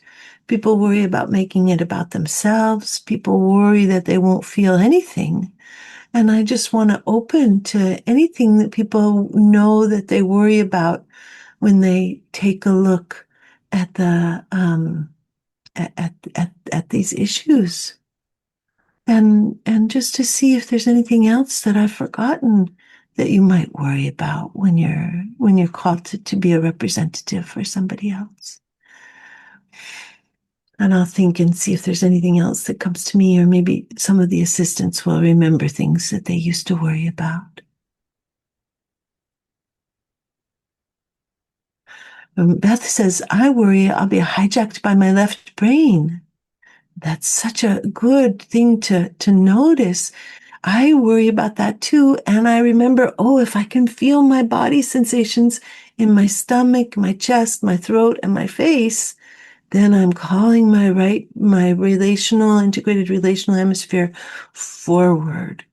Yeah. Hannah says, my worry of not knowing how to distinguish between what is mine or the other. I love this question.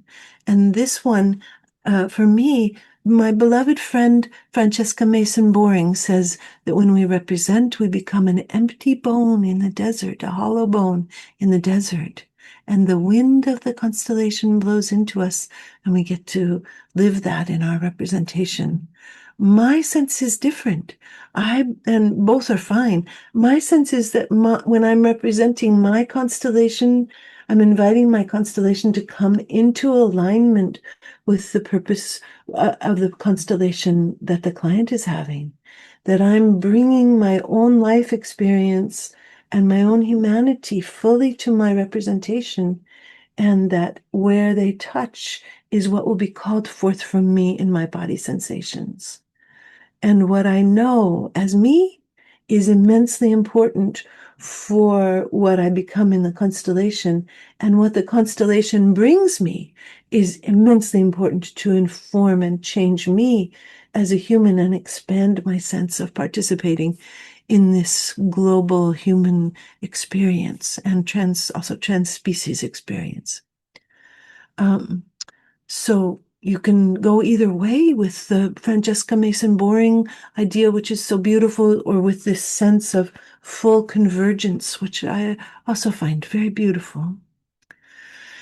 And Nora writes, gift received. Oh, this is for gift received. Thank you very much, Nora, for your gift received. Cecil says, worry that I'm finding answers that are too easy and happy rather than sitting with the complexity. I go to healing, and I'm not sure that's immediately useful. This also such a beautiful thing to name, Cecil. We bring ourselves back to the body. We leave the narrative. We leave the constellation.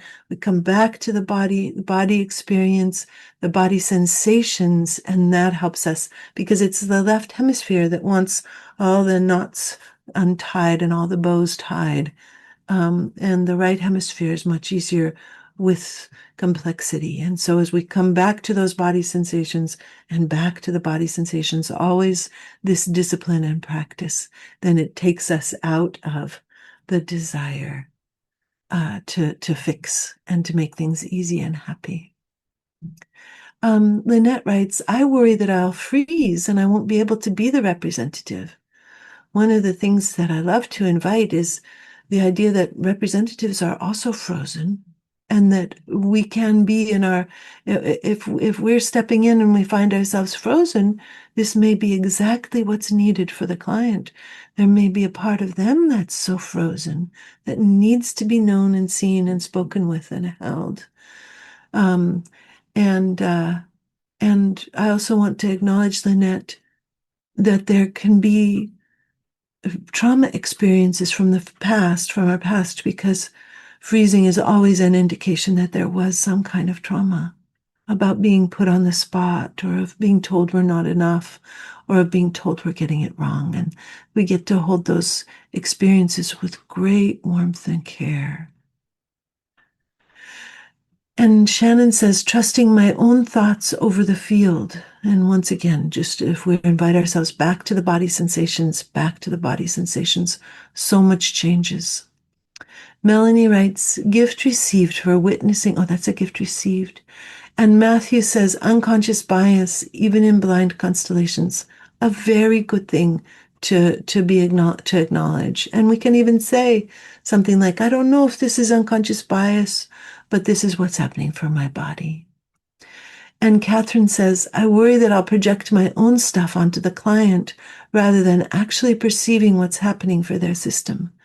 And this is very possible, especially if we leave our body sensations behind.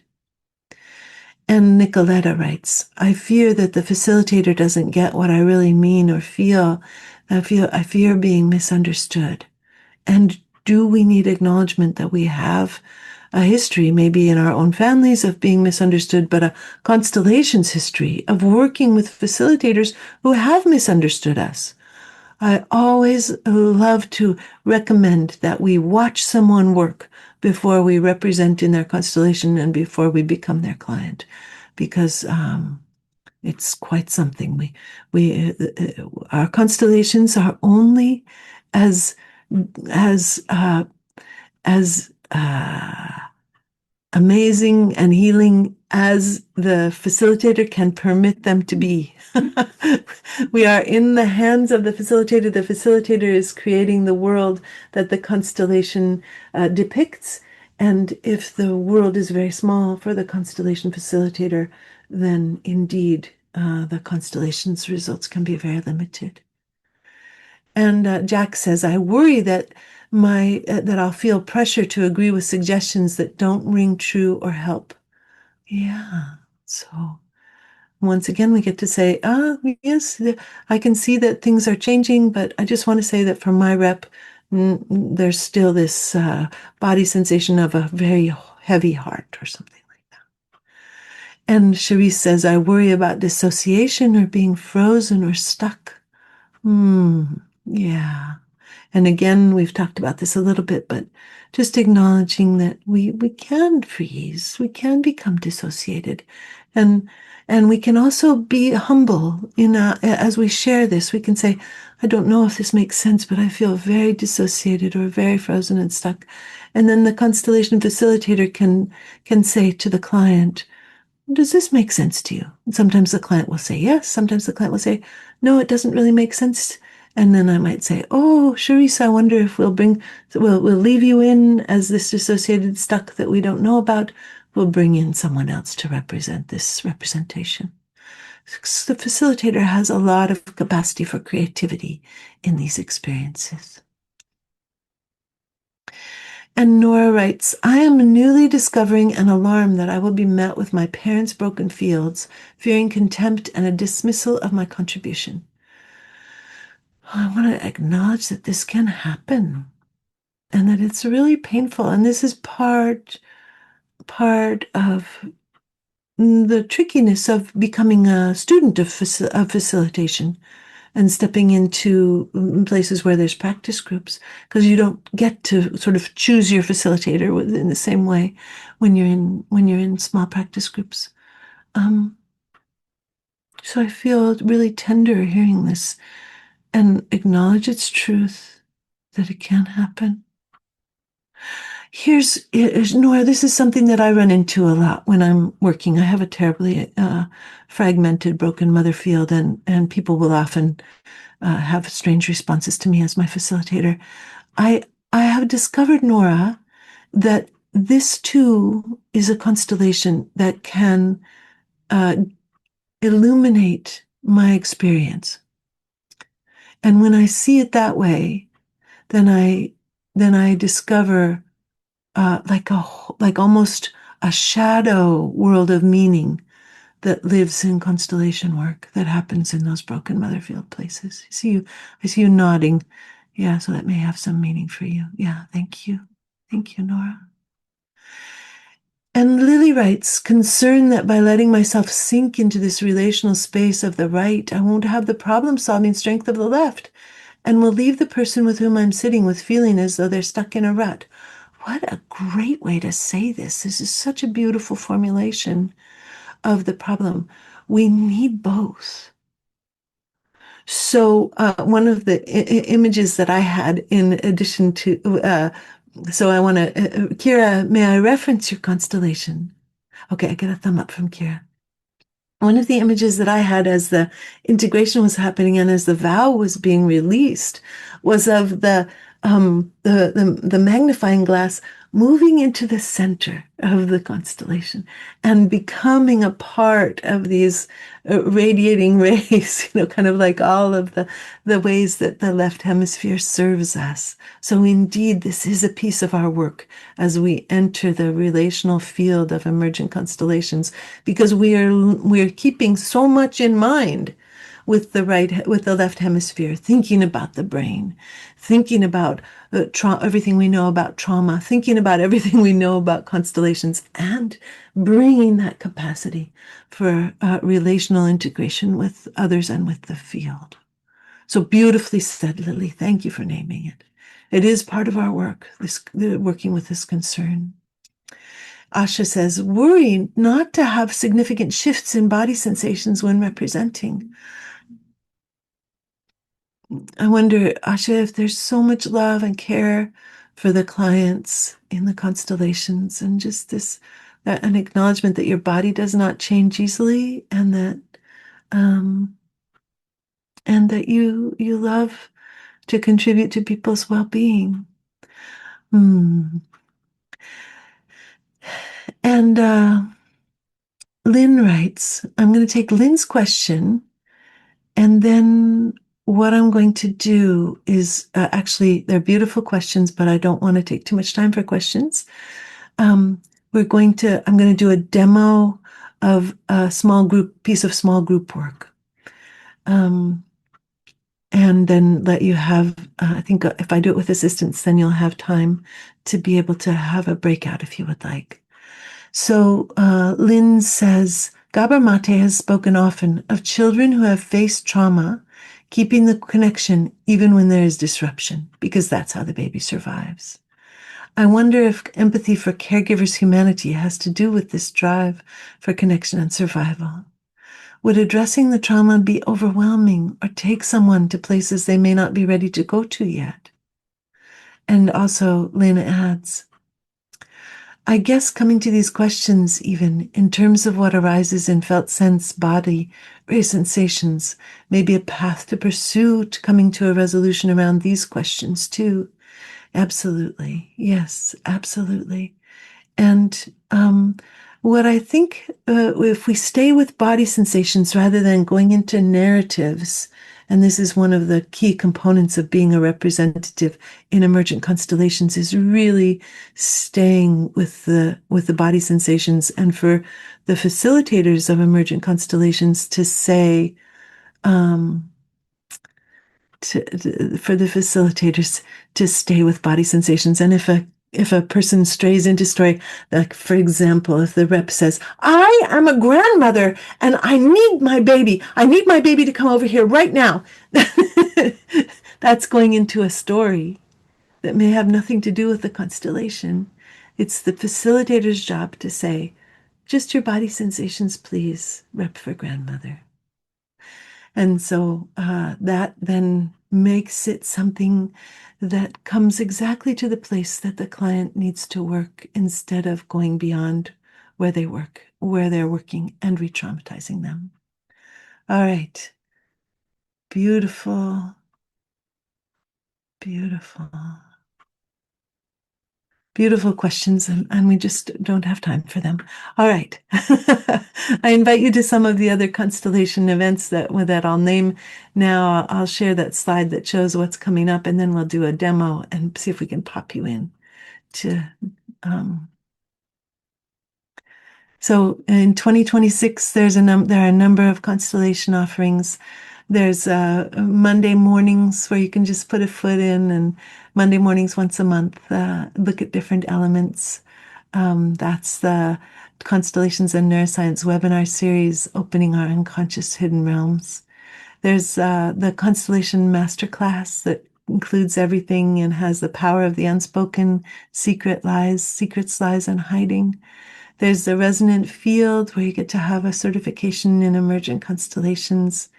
And it's a year-long program, once a month on Fridays, and with the practice groups. And then there's an introduction to Emergent Constellations. If you are enjoying today and you just want to go deeper with what we were doing today, that's February 13 to 15. So you know what's coming. And oh, such great questions. I can't even look at the chat. They're so tempting. All right. So what we'll do is we'll do this final constellation demo very quickly with reps and with assistants as reps, and then we'll let you have 20 minutes to be able to go through with one person. So, Joanna, can you pop the exercise that I gave you into the chat? Yes, doing it right now. Oh.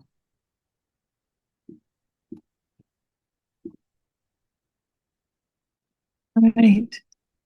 So this is working with an excluded element. And let's see. Let me see. Dorothy N, do you want to be the client? You can say no. Yeah. Dorothy N, you're the client. Marilyn, you'll be the rep for Dorothy. Mikhail, you will be Dorothy's issue. And Charisse, you will be the excluded element. So let me write that down.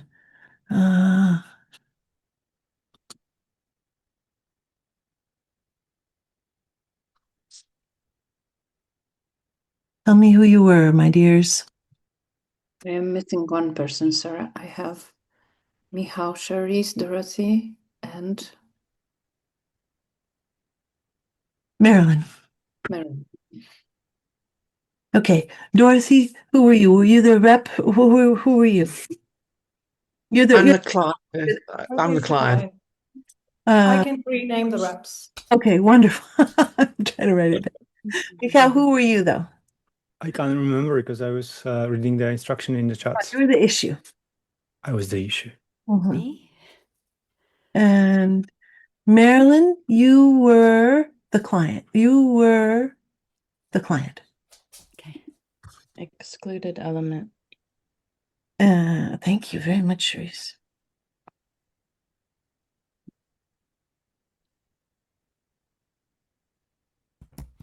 All right.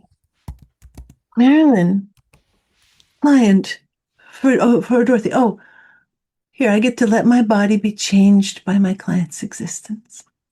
I feel my welcome for Dorothy. And then I deepen into attunement. We're not even going to ask her what her issue is. We'll just do it. Flying free. Okay. So I'm going to invite Marilyn, who is the rep for Dorothy.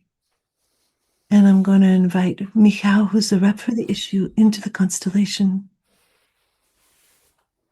And rep for Dorothy, as you enter, what are your body sensations?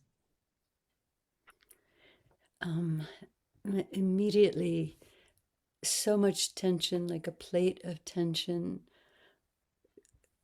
across my head from the eyebrows to the back of the skull. And a real, like I'm grasping for breath. Thank you. And Michał, as the issue, what do you notice?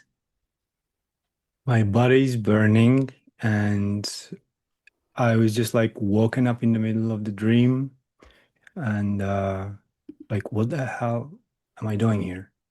Thank you so much. Dorothy, how is it to hear these two? I notice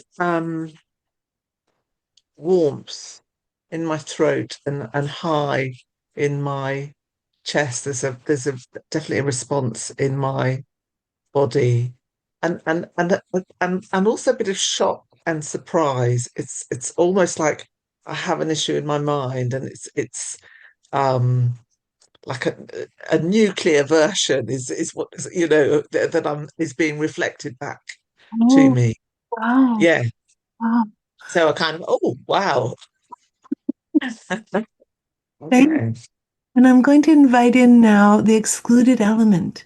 What happens as you step in? Charisse, what happens for your body sensations? Oh, come off mute for me so I can hear you. I have a heaviness in my solar plexus and a little bit of like sweatiness, I guess. It feels like perspiration in my hands and arms. And but this naming of the nuclear size really made me smile, and like my feet found ground in that. Mm, mm, And a breath. mm, mm. Thank you. And Rep for Maryland, do you change when the excluded element comes in? I'm sorry, Rep for Dorothy. Yes, when the excluded element came in and spoke, I felt a cascade of softening from the top to the bottom, and I too could feel my feet now. I hadn't noticed I wasn't. And the breath is coming more freely. Oh, and Rep for Issue, what do you notice? A little bit of frozenness, and it's almost like when the excluded element joined in, I wanted to turn my head away, like I didn't want to look at the excluded element. Thank you. Like I'm a little bit afraid of it. Oh, thank you. Thank you. Dorothy, what happens for you? What sense are you making of this? Would you like to name the issue that you have a sense that we're touching the nuclear edges of? Yeah, for sure.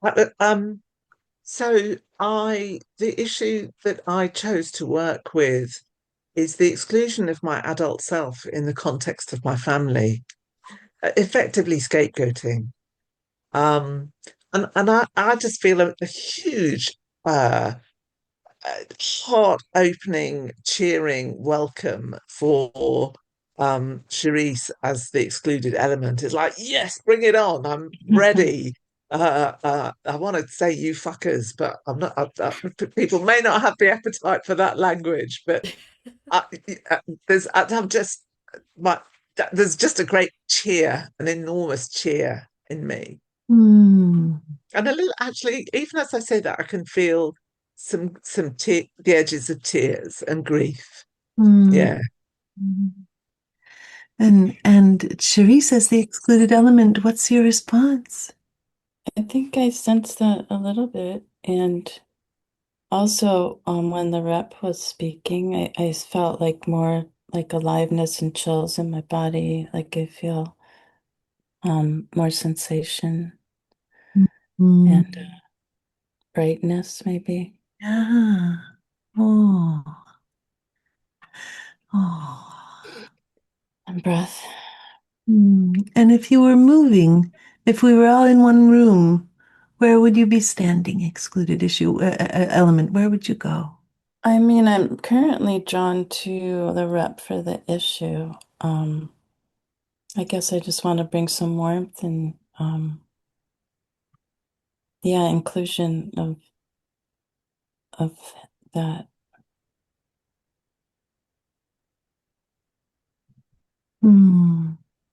Thank you.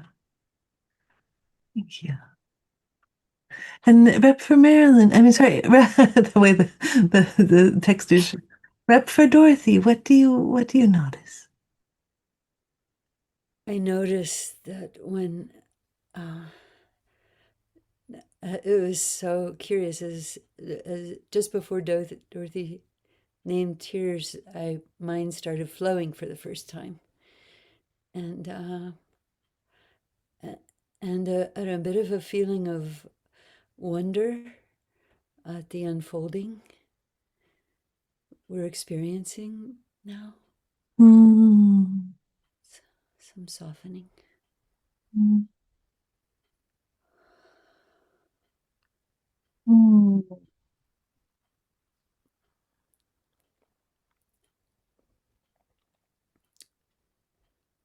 Dorothy, what's happening for you? I notice a real curiosity in me. I have a sense of being drawn with warmth to the issue.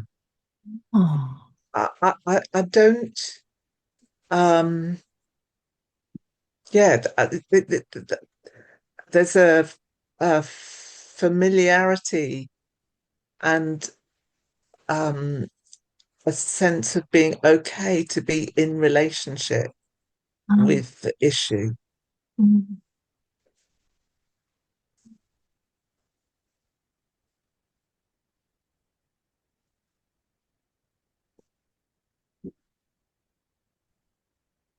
And it's foremost, it's very striking to me that that's where my attention is held. Interesting. Mm. I feel that incredible pull, to go farther. And at the same time, I want to acknowledge the time situation that we're in and wanting to let people have an experience of their own.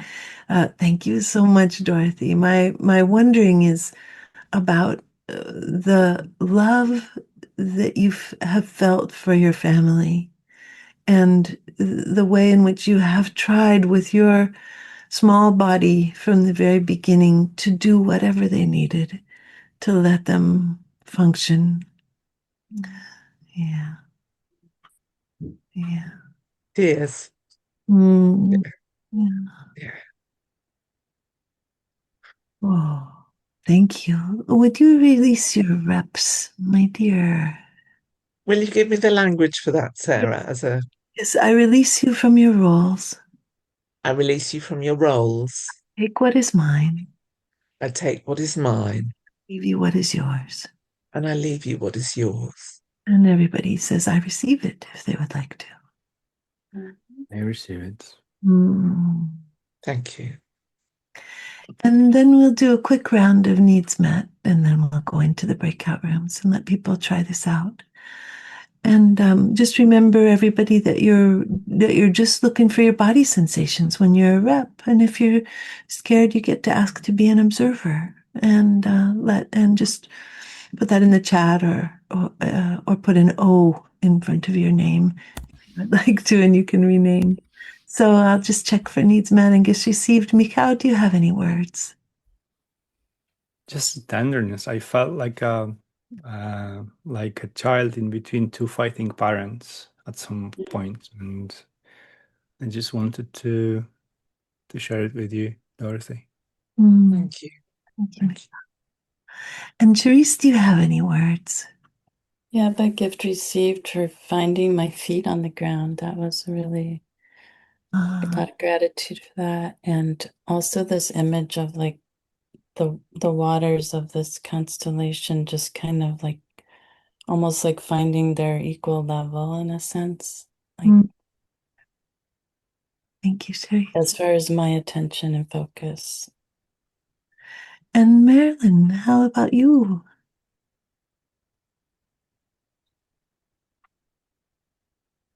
I felt less separate than I so often do. I felt a sweet sense of connection with this field and my belonging in it. Oh, thank you, Marilyn. And I want to say that the gift that I received was for both complexity and compassion. Thank you very much, Dorothy. Thank you. Is there anything you'd like to say before we transition? Well, many gifts. The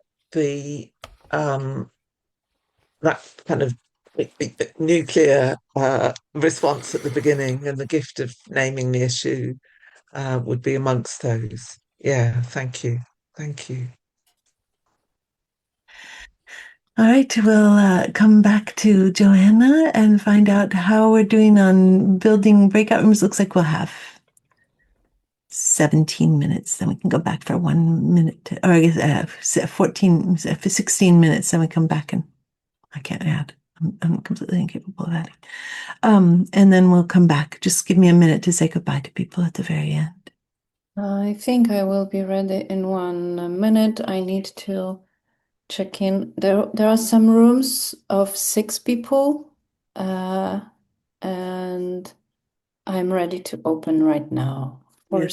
Welcome back, everyone. Welcome back. Thank you for being here with us for this amazing exploration.